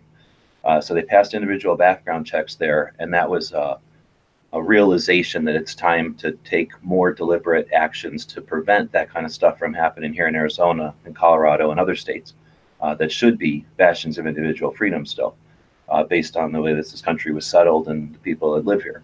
So, or what we would think. So they were going to make compacts, and the compacts were 3 or 4 states get together and say, you can't change any of our laws without asking, well, you can't change any of our gun laws without getting an okay from all 3 of us. And at first I was like, what the heck is that? So if you think you're with me though, this idea of a compact that between it's usually used for like the Colorado River, where like the Colorado River is on the border of Arizona, Nevada, Utah, and California. So we all have to come together as 4 individual states and agree how we're going to deal with the Colorado River. And then I'm sure the government has something to do with it too. So it's that kind of concept. So there's these things that exist like tools in government, or as I don't know how to explain it all, but anyway, so maybe it's something like that. Like if they can build this thing here and it exists, then it prevents a future crazy idea from being able to take hold. So that's a potential. I don't know if that's one of them, but I'm just throwing that out there that maybe it's some sort of legal, political 4D chess, right? But if it's not, and it just is done for the sake of doing it, the next time one of those sons of bitches, and I'm using that word deliberately, they're assholes, gets up there and says 97% of gun owners think anything, then at least they can go, hold on, at least somebody can say, what about the state of Missouri? Right. So and then if nothing else, it gives us it was the word like a moral victory, like what's the word, like kind of a victory that we can at least appreciate, like an emotional victory. I guess we can have an emotional victory. We're allowed. Right. Yeah. And that's good. I always talk about, we need to take victories when we get them. Definitely. I don't think that's, I don't think we celebrate victories enough. We as a community, we tend to focus on negative entirely too much. That's because we're workers, right? We want to see things happen, and we get discouraged when it isn't all going our way. But we're wanting to fix it, right? It's like, what can we do? What can we do? We want to fix it. So, we're looking for things to fix, and that's also a male thing, right? It's also has to be the guys fix things, right? No, so, sexist. Number 1, nurses. Come on, you're married to a nurse, for crying out loud. So that's the number 1. I didn't mean it in that sense, but okay. All right, but I think it's a I was generalizing, but yeah. I think it's American trait though, because yeah, we do. We are people that Oh, want it to is. result It's in here, right? Yeah. Yeah, I think American trait would be, yeah, roll up your sleeves, pull up the bootstraps and get it done. Yeah. Yep. And you can't fix it. You can't fix something if there's not a problem. So, yeah, I think that's it. But every now and then we got to take a break and kind of relish the little victories and that sort of thing. Well, that's true. And unfortunately, I want to scold some of the players too, because some of the leaders who should be leaders, at least the people that we pay, and I guess I didn't include the big 3-letter one there when I talked about the 3 national level organizations that actually are paying attention to the whole playing field. But those ones that we pay should every once in a while quit fear mongering and let us appreciate wins and when things worked. Because honestly, even as soldiers, you want to know what strategies and what tactics worked. Like, hey, this worked in Missouri, and here's how they did it.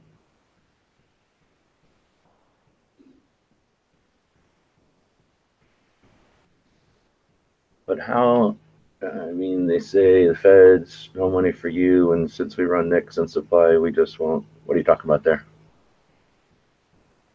Hang on. I think I'm missing stuff in the chat because there's like conversations happening. You may be. I'll go ahead and reply to Kinky right quick, and then I'll answer that because he was asking about constitutional carry being almost dead in Texas, and yeah, not really, not so much. Still got some time left. It's still got a shot, and yeah, I mean, I've been talking to representatives on that. Sadly, in Texas, constitutional carry has been something that's been introduced probably more than any state has ever done. It's been introduced every single session for at least 20 years that I know of, consistently, and we're getting we're getting there. We're getting there, and by getting there, I mean the committee makeups and the political makeup of the legislature is where we're really having our hang up. So, but we made some strides, and if we can't get it this time, then we're that much closer next time. We're still moving forward on it. So if you're out there, don't be too concerned about that. I think we'll get it done. As far as the comment I made, yeah, it was Kinky again. He was saying no. He was talking about Missouri, and he says no. All the federal laws are kaput. And I mean, I understand that, and I get what you're saying. I get the whole, it's a moral victory or whatever. But what I'm saying is I don't see how a state realistically is going to be able to do that and have any kind of teeth, because what's going to happen? The state says, okay, no, we're not enforcing any federal laws. And then the feds go, well, okay, that's cool, but we handle NICS and we handle licensing the FFL. So tell you what, since you're not going to enforce any federal laws, then guess what? Guess you don't have to, you've got no need for us to supply FFLs to your state anymore. So we're just going to pull those, or let them expire and not renew them, or not run background checks for, Missouri residents. They could just not answer the phone. Yeah, right. Yeah, quite literally, just not answer the phone. Yeah, and the internet connection. If you internet, it just never connects. Just how easy would it be for just pull the plug on that crap, And then you've got to look at the bigger picture of things. And with every state, the amount of federal money that flows in, and as soon as the feds start talking about pulling federal funds, it's over. I mean, it doesn't matter what they voted to, do this or do that. They'll cave, and they pretty much have to. Otherwise, the life of their citizens is going to get really, really crappy, really, really quick, probably. And then they've got all of that, and then they're going to be the ones that could damage the Second Amendment even further in that state, because then you're going to build animosity amongst people that may not have been 2A, gun owners. They may not have been, staunch 2A supporters, but I'm okay with it. I'm okay with the people that own guns and blah, blah, blah. Hey, look at what all these gun owners did. They band together, and Missouri passed this, and now the federal, people come in, and my roads are crappy, and my, my state income taxes have went up because, the state's trying to raise more money, and the city taxes have went up, or this, that, and the other. So, yeah, I just see all kinds of weird repercussions if anybody tries to, yeah, tries to do anything with a law like that or with legislation like that. And I don't know. Maybe I'm just being entirely too pessimistic with it. But I know they've done it before, with sanctuary cities and with, states have said, "Oh, we're a sanctuary state," and this sort of thing. And it's been done over and over for various reasons that states have go, "Okay, we're not going to enforce it. We're not going to comply with this," and then the feds go, "Oh, okay, that's cool. We just won't sign the check." And they go, "Whoa, whoa, whoa, wait a minute. We were just kidding. We were just playing around." So, I think that this is where vigilance comes into play too, because you got to question when you're talking about politicians, man. You got to question them suckers from top to bottom. You really do. And so I always get a little bit skeptical, and I wonder, do they make a play like this to try to appease people and basically increase the apathy that we already have way too much of, right? Like Missourians are going to be like, "Oh well, our legislature said that, you know, they're not gonna enforce any federal gun laws," and then so they sit back and relax while the legislature does God knows what from then on, or the feds move in and does God knows what from then on. Misdirection, I guess, is what I'm saying. Well, I think it's worth the effort because at some point, you keep throwing it out there and they have to keep doing the back and forth. Then at some point, they're either not going to be able to do the back and forth. Something else is going to come up, that they've got to, they don't have the chance to do that little game with you, and then it can get through. Uh-huh. Or at least, again, the persistence. They can't suggest that there's indifference in the constituency when they're persistently insisting on it, right? Yeah. Right. So Pants dropped a link to the Gun Owners of America thing. I haven't actually dug into it before, so I'm going to look at this page over on the Gun Owners of America site, talking about their challenge to the NFA. Have you looked at this before? I have not. Well, I haven't either. So this is from January, so it's not brand new. Uh-huh. At least it started back then.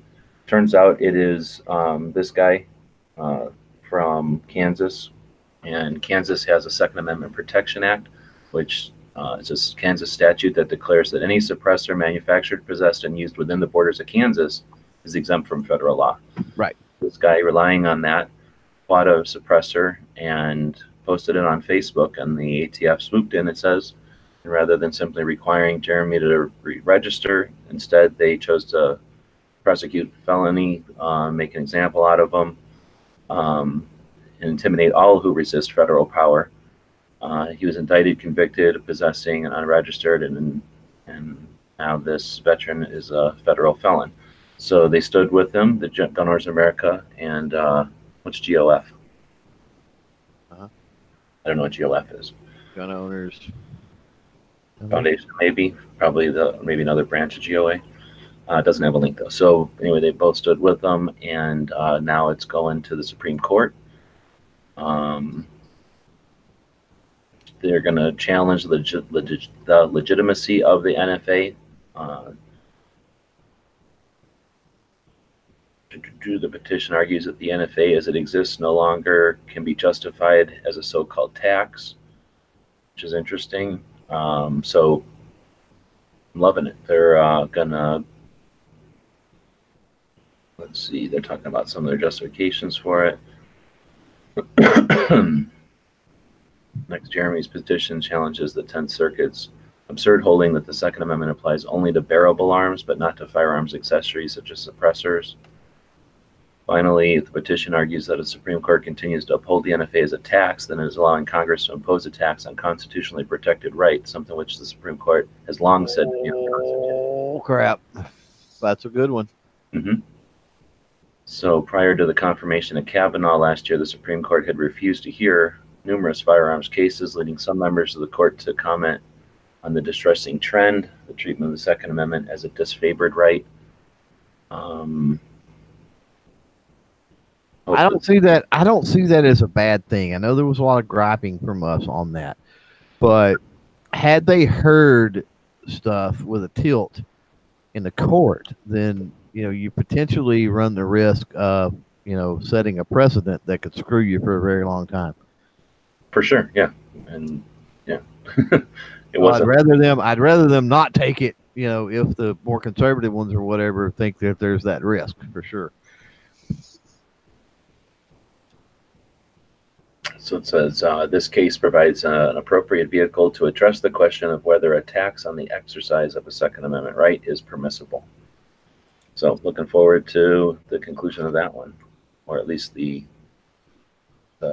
what we can gain as a community and as a industry, being aware and following, and then whatever supporting, and then holding the responsible parties to consequences for whatever their actions are.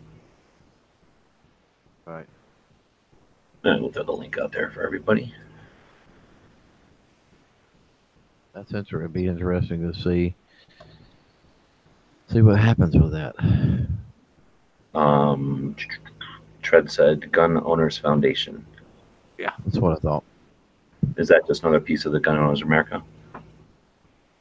No, it's a different organization, as far as I'm aware.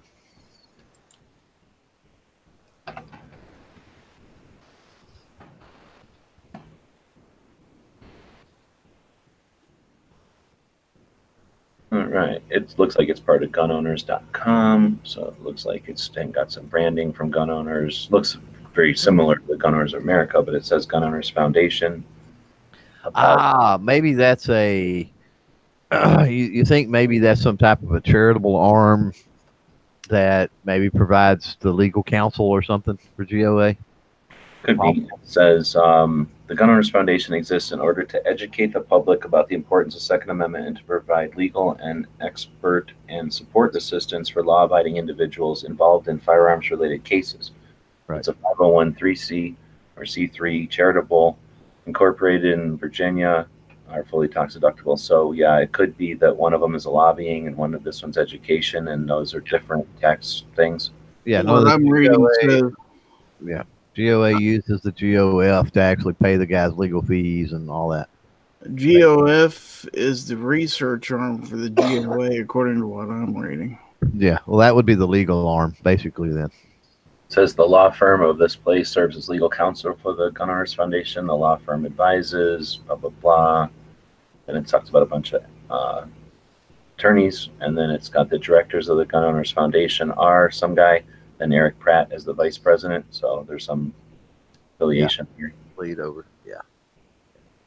But yeah, and I haven't heard about this one specifically, so it doesn't have anything about. See, and it's like, why is the NRA not set up similar? Why has it got to be one big hot mess? Well, they got the ILA, I guess. I guess, but I mean, that basically sucks and dictates everything else to an extent. It's not really a separate. NRA's got Friends of the NRA, which is an offshoot, but the NRA, the ILF is tied more directly to the everything else in the NRA than, because you don't hear about the ILA and the NRA did so and so. It's always the NRA.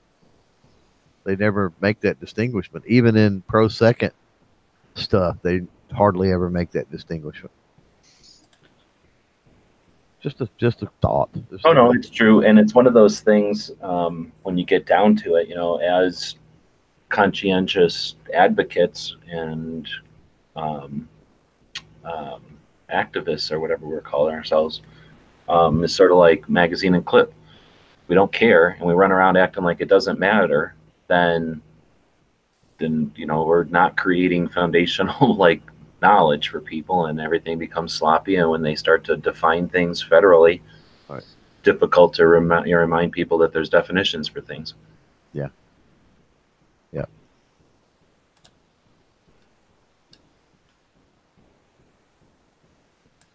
Interesting. Yeah, they're saying out there in the chat that the GOF is one of the things you can donate through Amazon Smile. So Interesting. So maybe there's something else about. I can't imagine. I was gonna say maybe because they don't have gun, but they do have gun in it. So I don't know. It's just probably just a structure thing more than anything. Yeah. I'm sure it is. It probably has to do with the tax brackets and the regulation brackets and, you know, the finer aspects of lobbying and stuff like that, probably. Well, and there's probably some, again, if people are out there thinking of like, oh, I don't have anything to chat about. I don't know anything about this, or I don't have access to that. Anybody has access to information, and any kind of gap that's not easily accessible. That would be another interesting thing. You know, what are the roles of nonprofits? And, you know, potentially, I used to have a lot of fun on the YouTube back when I was rocking on YouTube to just go in and compare some things. It was really fun back in the day when everybody was little to show how much larger. I have a couple of videos from way back in the day trying to encourage people to get on board because we were huge. All of us were larger. Like all the gun channels on YouTube back in like 10, 11, 12 were larger than NRA, larger than Colt, larger than Smith & Wesson, because none of them had even touched social media yet. So we were massively larger than them, and they hadn't even tried yet. So it was kind of neat. And yeah, we've all got potential. Right. Yep. Is the bump stock ban decision on the 26th? No, the 26th is when you're a felon for owning a bump stock. Like the decision's already made. I'm not aware of any injunctions being successful, which would have prevented you from being a felon on the 26th. Not yet. So pretty much everybody's going to be a felon. So that's going to be interesting. That's only a few days away, really. Tuesday. Yeah. So be interesting. I haven't really seen anything going on news-wise about what people are going to be doing. And it'll be like the news coming out of New Zealand. You know, what was it? Supposedly 1.2 million guns in the country, and 72 have been turned in, or something. So, yeah, or Massachusetts, where their bump stock ban, where 3 or something has been turned in. So, yeah, you get into how do you enforce it? You know, that's always what you got to look at with. And nobody cares. I mean, with our politicians and whatnot. Of course, this wasn't even a legislative issue, which is my biggest beef with the whole thing. But to become casually felons is something that no one signed on for, right? And that's a moral decision. What's ethics is? How do they say ethics is what you do when nobody's looking, or more? What is the word? Yeah. So to give people a situation, put people in a situation that the property they bought that's substantial. It's like $300 or something, $200, depending on when they bought it, right? Right. So hundreds of dollars worth of property they have to decide to become a felon or destroy based on everything that's been going on. Right. Yeah. And it wasn't like something like lawn darts where they just killed which they did kill manufacturing, but it wasn't like they just said, hey, you can't manufacture these anymore. Can't manufacture and sell these anymore. Well, to be realistic, potential owners, do we think there are out there? There's like 100-something thousand of the things even made. Yeah. So maybe we're talking 100,000 people. So when they take 100,000 people and put them in a situation where you're either going to comply with a law that's you didn't ask for, that seems unreasonable, that doesn't address the thing that the law was created for, so you're either going to be a felon or you're not. That's 100,000 people. What happens when they say the same thing about AR-15s? And that changes drastically. Yeah. Well, but if they do that, and even if it's a state level, when one state has to make that decision, when a state worth of gun owners have to make that decision, at what point do the antis create a situation that isn't the same? Right now, we're all in a very law-abiding situation where we're all talking about theoretical futures. When right. they start to affect the nows, so that people have either made the decision to become, what's the word? Like, what's the word when you're gonna conscientious objector or exactly, and they've decided that you've now considered me a felon. You've now put me in that situation. That's a whole different playing field. They're dealing with different opponents at that point, right? Right. Yeah. Yeah. Sure. And they're dealing with that in states now that have historically they haven't had things taken away. They just never had access. So that's a different environment than when you go to someplace like a Texas or a Colorado or a Nevada and say, you know what you have, take, give me, or get rid of. Right. Interesting. Yeah. Yep. Well, what I was going to say is they passed these, feel good laws and regulations. And again, I'll go back to this one was not passed, so I'm not specifically talking to the bump stock thing, but they'll do that, and we've seen that in committee hearings and in the speeches on the floor and stuff like that. Recently, that they'll bring up, they're like, how are we going to enforce this, or whatever, and they've got no answers. The other side had this wanting this bill or legislation or whatever has zero answers, and it's like, I don't even know what's going through somebody's mind that they would even consider something without a plan of enforcement. And they just never even go that far. They're like, oh, we're just going to say they're banned, and that's that, And basically, they rely on what they rely on. If they rely on, they're going to do that, and they rely on everybody to just roll over willy nilly, right? To not be civilly disobedient, to adhere to that. Well, it's against the law now, and I've got, and I want to be a law-abiding citizen. Because the only possible way to enforce it is in dribs and drabs. You keep your bump stock on, you're headed to the range, you get pulled over for whatever reason, you give them consent to search, or they get a warrant to search, or it's just laying in the back seat and they see it. And that particular law enforcement knows, the regulations and the stipulations and all the other crap that goes on, which is not necessarily a given. How many law enforcement officers could even tell that was a bump stock? A lot of them, right? I'm sure a very large percentage can't tell a bump stock from a Woodstock. Yeah. Not the concert, but you know what I mean. Yeah. So, a lot of relying on, something's got to happen. And then once something happens, then, you're in trouble for having the bump stock. And that's just a stupid way to carry out a law or regulation. But they have to do it that way, because if they implemented these bills and this legislation, and they had a well thought through process of enforcement, then people on their own side wouldn't even go for it. That's at least my thoughts. It would have to be so extreme that people on their side wouldn't even go for it.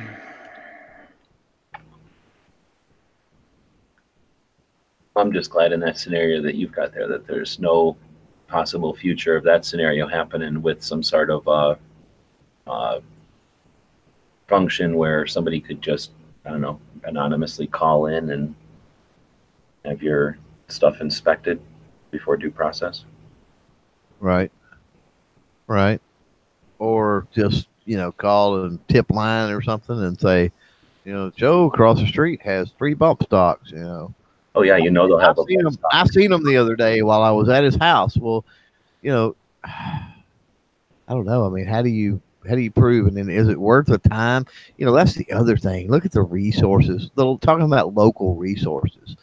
Look at the local resources that you're eating up, they did a lot of cost analysis in the bump stock ruling. They did a lot of cost analysis on how much this affected the industry and how many dollars of them were in the pipeline that would be destroyed, and what this cost in jobs, over the and all this other stuff. But one of the things they didn't address is the cost on potentially trying to enforce it. And that's a cost absorbed by local departments and stuff. Now they get a report. They got to go try to follow up on said report and get a warrant and do this and do that and go through all this crap over a stupid bump stock. Really? Dude, they want that, though. They love bureaucracy. They love state. So anything that creates more infrastructure and more bureaucracy is beneficial to their overall goal. Yeah. And, of course, if it creates strife and whatever, animosity, then that's an extra bonus when they're trying to, well, it seems like they're trying to right turn it all down. But anyway, I don't think that I think the proof is that they don't care about the consequences or how to follow through is the fact that they don't ever put any over and over. They put no effort into that. No, they don't. It's just so all this, and it does. That speaks to the intelligence of the people that we vote into office, which is sad. And that what I mean by that is, I don't mean we as in me and you, and I certainly don't have a mouse in my pocket, but or anybody in the chat necessarily, but as the voting block as a whole, we tend to vote people in office based on how we feel and what they say. You know what I mean? And we don't really look at, is this person really a bright person? Can this person, cobble together a coherent sentence, let alone, be able to grasp concepts and look at ramifications of legislation in a way that they could craft something that's needed that would actually work at all, or be, or even be feasible to facilitate in the case of a bump stock ban. I forgot what was it, and that guy out there. The guy, he deleted his comment, but he said something about amnesty for bump stocks. And that's something I said back at like the first of last year when the very first comment period went into play. I was talking about that, and there won't be an amnesty period. That's a can of worms that they were very careful not to open, because that could have been a door to rollback use had they gave amnesty, for sure, or at least open up machine guns and stuff to registration during that time, which would have been crazy. So they were very careful about that. When they wrote the ruling, and for anybody out there that's listening, if you haven't went and read the bump stock ruling, go. I think it's 52 pages. And I say that, maybe it's 152 pages. It sounds like it's more than 52 pages. It's probably 152 pages, but it's well worth the read, because you will get an idea. Politicians did not write that ruling. There was research done, and they may have already had the research done, honestly, because it's pretty detailed. And I think from the time the comment period ended, even though there was a significant delay, like Trump put it off for a while, there's still a whole lot of data and stuff that was collected, and they parsed the comments. I mean, they mentioned specific comments in there, all kinds of stuff. So they were very careful about what they were doing with this. It was a deliberate thing, for sure. It wasn't just the ATF could have half-assed it, right? if they were, Trump says, oh, we need to look into this, and the AG directs them to look into this or whatever, and they could have about halfway did it and opened up the opportunity for more types of attacks through the court system. But unfortunately, they didn't. Tread says, is it understandable, or in lawyer lingo? It's pretty cut and dry. It's not like legislation, at least that I remember. And I read it 3 times. I should remember it well. But yeah, I didn't. It definitely cited. It cited other laws and regulations and stuff like that. So it got a little lawyery when it did that. But outside of that, it's pretty layman.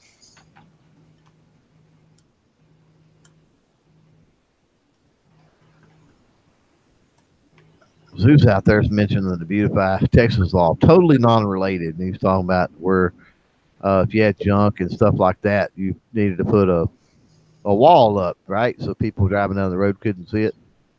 And he says then the state had to buy the walls. And yeah, I missed out on that. Otherwise, that would have been a good opportunity for me to get a really nice wood picket fence. I could have pulled some old cars up in my yard and crap, you know what I mean? Piled some junk up. Could have got me a nice fence, and then hauled all that crap off after I got the fence put up. I'm a big fan of walls. I like walls.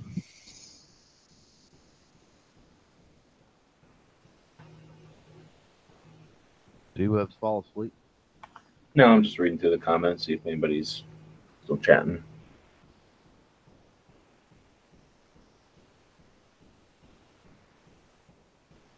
I think you pretty much got it caught up there with that Beautify Texas one. So I've just been over on Every Second Matters, noticing that we got a ton of spam again. I got to figure out what the hell they keep getting past the stupid, all that thing. I get. Yeah. Or that thing called, the thing that stops robots. Right. Anyhow, so I got to go figure that out. But anyway, I was going to add that Gun Owners Foundation because I don't have that in there as one of the organizations. But interesting, I got to go figure out when that started, and next time I talk to one of them, I'll find out, or I'll try to remember to ask them what spurred that to be a separate thing. I'm sure we pretty much know, but just to have it in dates and stuff. I'm guessing it must have been about 2014, just based on that's when that website kind of starts up. Mm-hmm. Right. Cool. Gizzard asleep? He might be. no, I'm not asleep. We've been going a while. I'm right here. A long while. Yeah, we have been chatting for a bit. So the idea is to have a conversation about guns each evening, and one of the reasons we do it on a daily basis so we can talk about a gun shop every day. You guys want to have a gun shop in mind? New gun shop? Old gun shop? Nothing comes to mind I haven't talked about before. Yeah, same here. Right on. So let's just, count all of y'all's gun shop. Think about the last gun shop you went to, and think about where we'd be if we didn't have the internet. And if we didn't have the internet, we wouldn't have all the online sales and stuff. So shops are pretty useful. And I remember one time somebody asking, what was that? I was reading an article a long time ago, and it said something to the effect of, if you can't remember the name of your last first aid instructor, then it's time to take some more first aid training. So maybe something like there's maybe some sort of a rule of thumb we can come up with if you can't remember the last time you visited your local shop. Mm-hmm. And visit your local shop today. Was today the day you posted that picture with the yellow target? Yeah, I was at the range today. Yeah, my second range trip with the Taurus TX22. Is that thing you just dropped with assets.document the? That is the bump stock final rule. Yeah, Tread was asking if there was a place that he could see it. Was it ATF or Congress or wherever? That's at 157 pages. So was that a completely yellow target carrier, or just the bull is yellow? The silhouette, I believe, is yellow, and then there's a black dot in the middle of it. If I look at my pictures, I've actually got one of the whole target, and then I just zoomed in on where my grouping was, but I do have a picture of the entire target. Yeah, he didn't want you to see all the flyers. That's what here. I'll turn on my camera, and you can pretty much see it. There's what the entire target looks like. Oh, cool. I haven't seen one like that. I mean, the black I don't like, but the yellow part definitely would be a good, a contrast when you got your holes in there. That's one of those 50-cent or 75-cent targets you buy at the range. It's got their logo on it and everything. But kind of cool. But I got a couple of bucks because it's got so much ink on it. I got them for free because if you're a U.S. Law Shield member, you get 2 free targets with every range trip. So, well, it's a pretty handy incentive for shooting, especially when they cost you $1 or whatever. Or yeah. 50.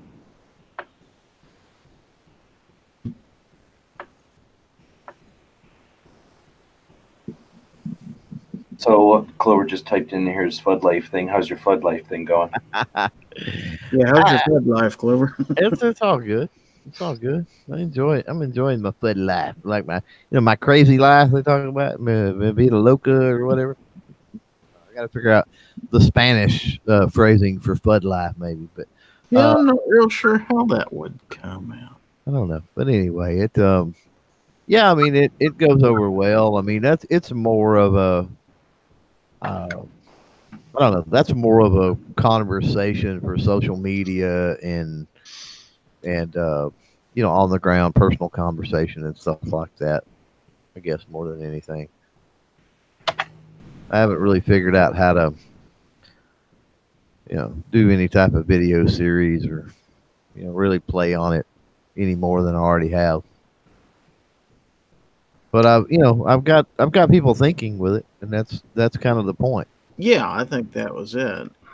I think people are starting to understand when they see a guy that goes to church, conservative, has a family, works his butt off, but he owns a shotgun, he hunts ducks, maybe pays his NRA membership. He doesn't really pay attention. He's too involved with taking care of his kids and his family and his wife, and he's just simply not paying attention.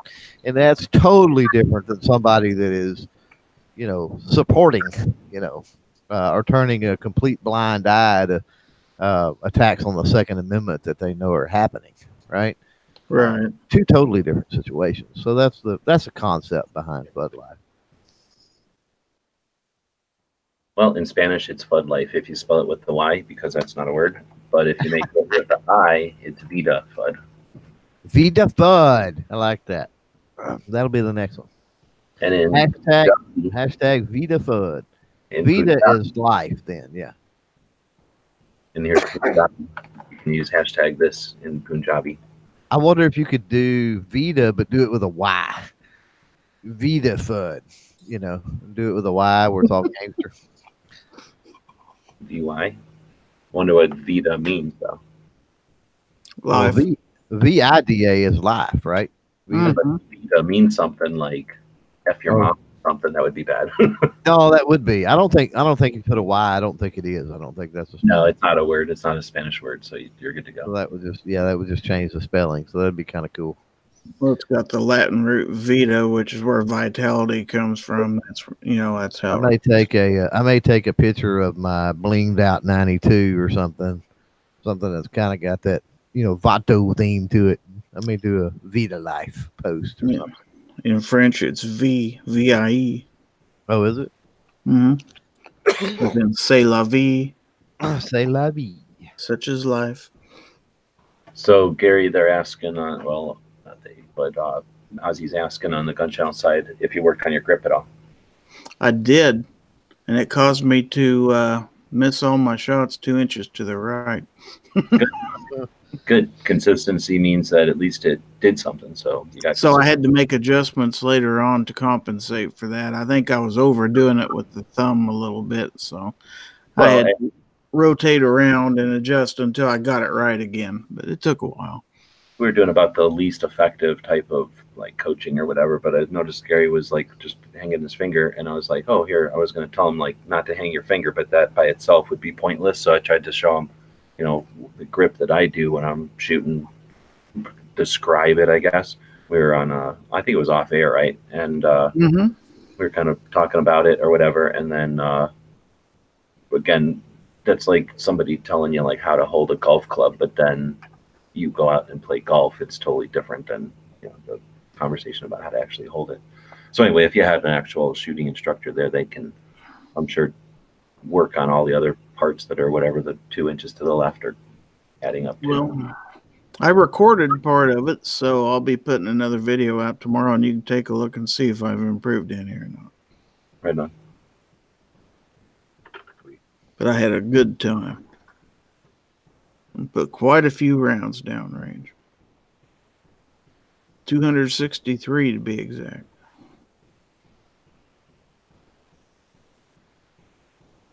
Dang. Yeah, there's no amnesties for machine guns. Pants is talking about the amnesty that can't happen just because of the way they created it. You can't. The amnesties were after after wars when people were allowed to bring them back, or they had brought them back. Right. But we haven't had one in recent history.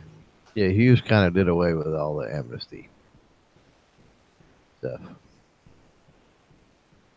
But if you could attack Hughes, well, you know it. And that's a whole nother discussion. We'll have that one some night. So thanks to everybody for joining us on the big channel. We had some issues on the Daily Gun Show channel. Normally, though, we do this show every night on the Daily Gun Show channel over on gunstreamer.com. I don't think we have a channel on guntube.org because Night Strike's trying to do that with $50-something a month, and that's, I don't want to put additional burden on his servers.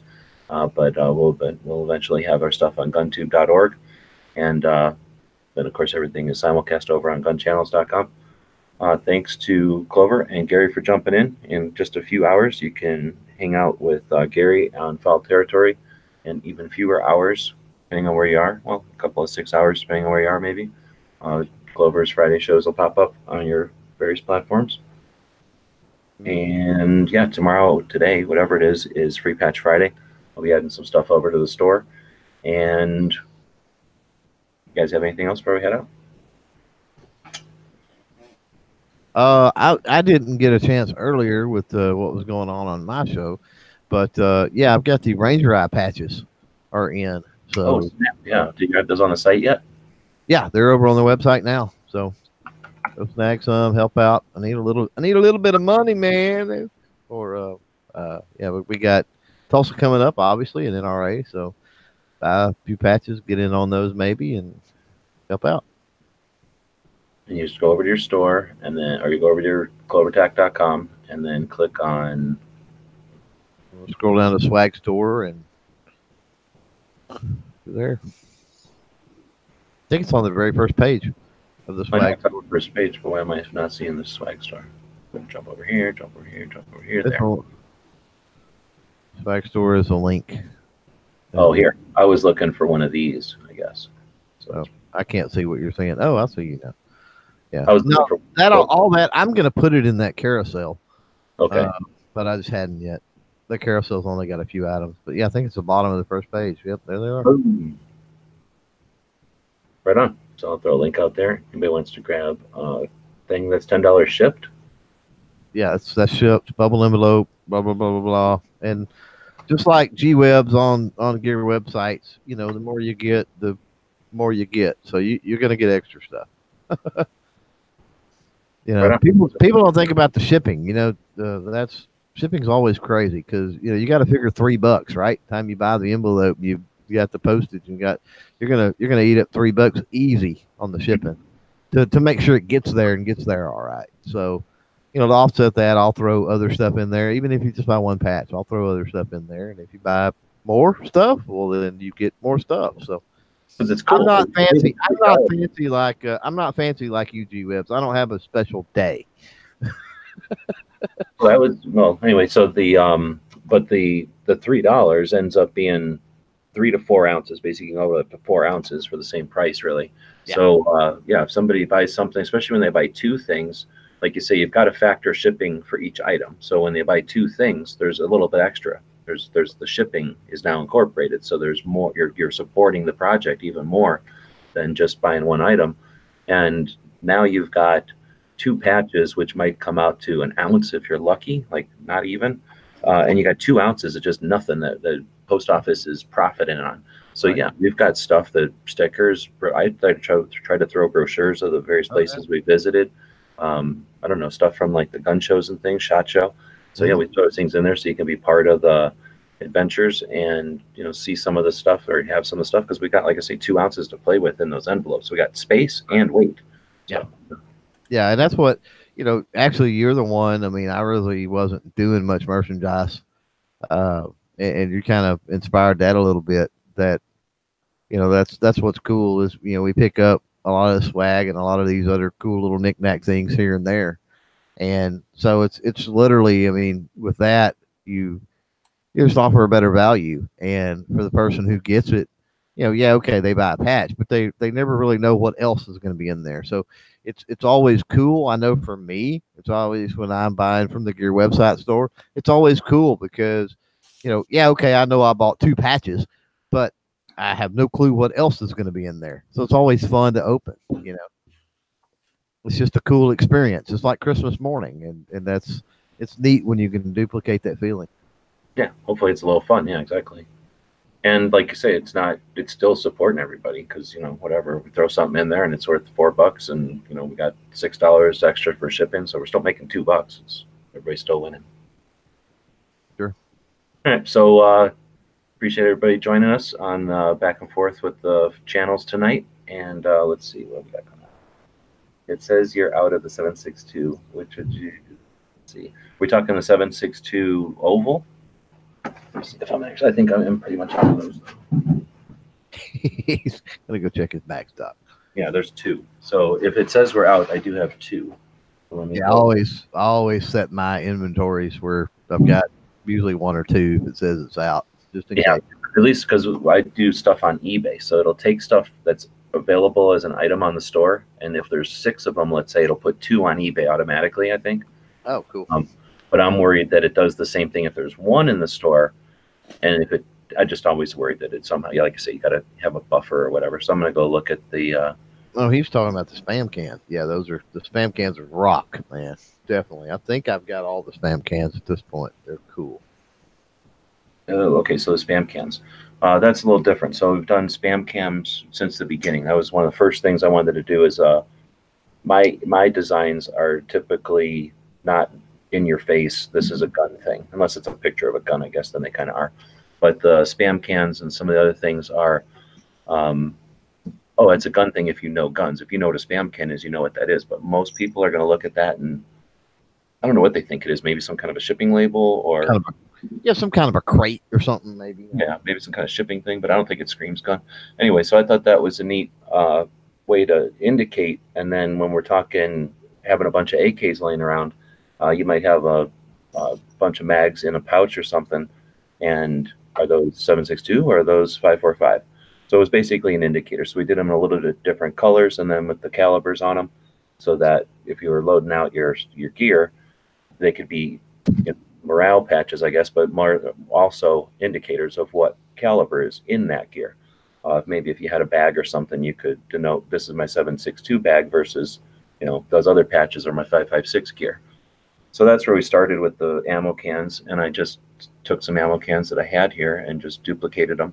So we did that originally in, I guess, your typical patch, which is like fabric sewn onto a piece of fabric or thread sewn onto a piece of fabric.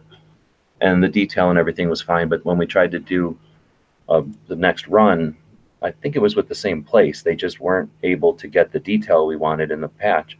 So they went with the type of patch where it's, I think they call it woven. So if you think like the washing instructions on the back of a t-shirt or something, like the way that tag is made is woven as opposed to embroidered. So we had a second run of patches, or the first real run of all 3 patches were those woven. And we don't use that company anymore. That company is super expensive. We took it in the pants on that.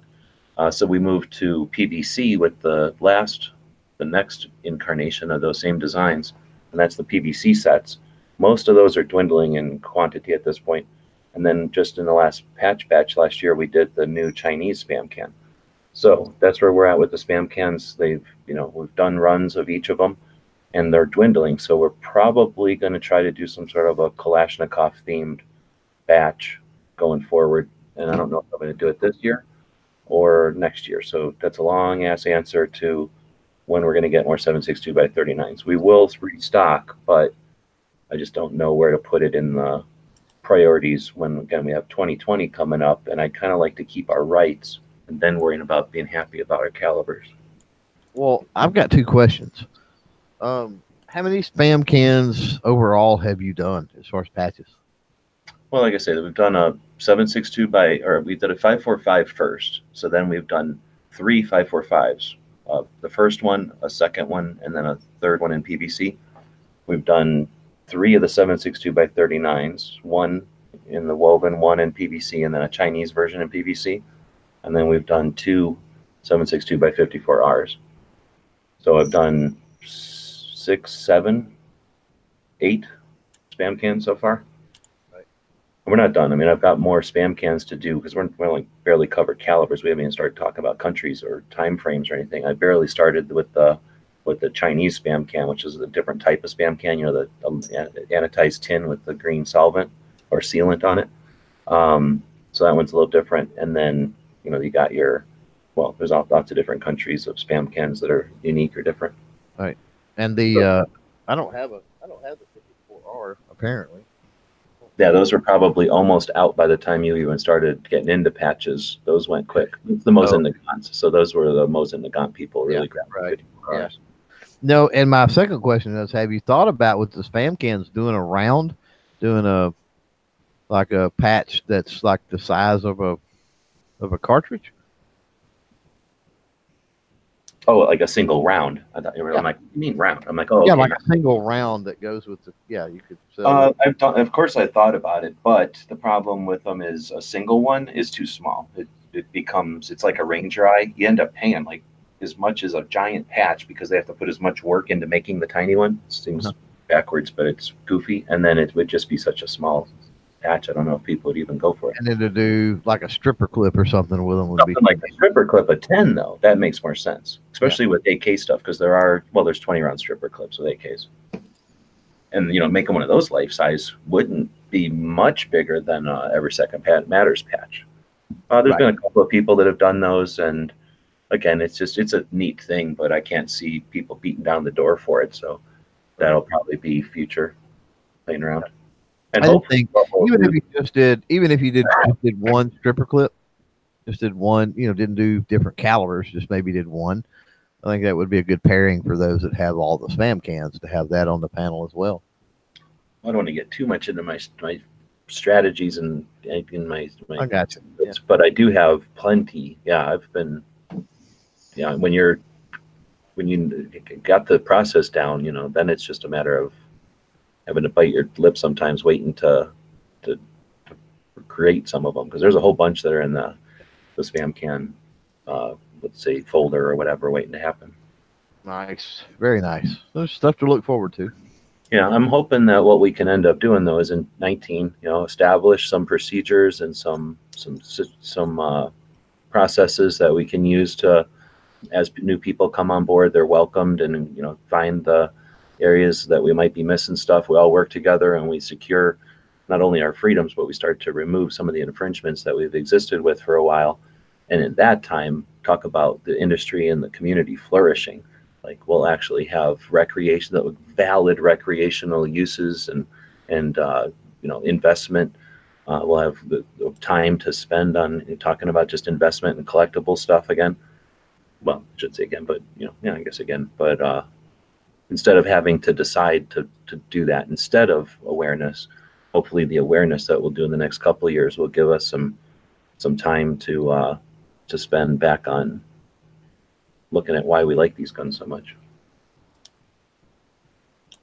I know it will, but anyway, like I said, hopefully we'll just free up more and more time for that, I guess. We're always going to do it. It's what we like, our machines, we like our history, we like it. Oh, that's something else we didn't really talk about, but when we were talking about things that we can do or projects that would be cool, I think that would be useful. I don't see enough of people focusing on firearms in our culture. And I don't mean gun industry or gun community. I mean United States culture. I mean, we all know that we started from, that, but just, the terms that we use and the references and movies and stuff, like so much of our culture is guns, and that's taken for granted and ignored by the other side so often. In fact, they'll use things like targeting and triggered all the time, basking and utilizing the influence of firearms and the protections and the liberty that they give us, and they'll use those same terms to denounce the people that understand the value of it all. Yep. So anyway, if we can take back some of our words, like, oh, you're going to use triggered, well, that triggers me as a gun owner that you're using triggered to infringe on me. If we can give them some of what they're given, right? Some of what they're given. Yes, anyway, I guess that's a little extra challenge out there at the end. Remember, Patriot in the Dark's doing his Liberty Challenge, the valid project. Gary's got his Foul Territory tomorrow. Clover's got chats coming up. Budget's got his show tomorrow. I don't think there's anything changed on that. We'll do our show tomorrow night on the regular channel, and it's Free Patch Friday, so we'll probably be doing some giveaways. Actually, the video didn't go live yet, but at least once a week we try to do the tactical quiz in such a way that the winner of the tactical quiz participates with one of our Patreons, and then a mad pile of stuff goes out to a Patreon supporter as a way to say thanks and a way to make the tactical quiz a little more fun. And we'll incorporate that with Free Patch Friday tomorrow too. And then Travis will be back on Saturday with Caliber Corner. I think he's still doing it on Saturday tomorrow, or Friday or Saturday. And then I think Rick's still doing Rick's Life as I See It in the afternoon. Yeah, as far as I'm aware. All kinds of good stuff over on the gun channels. Thanks everybody for being part of the continuing conversation on guns.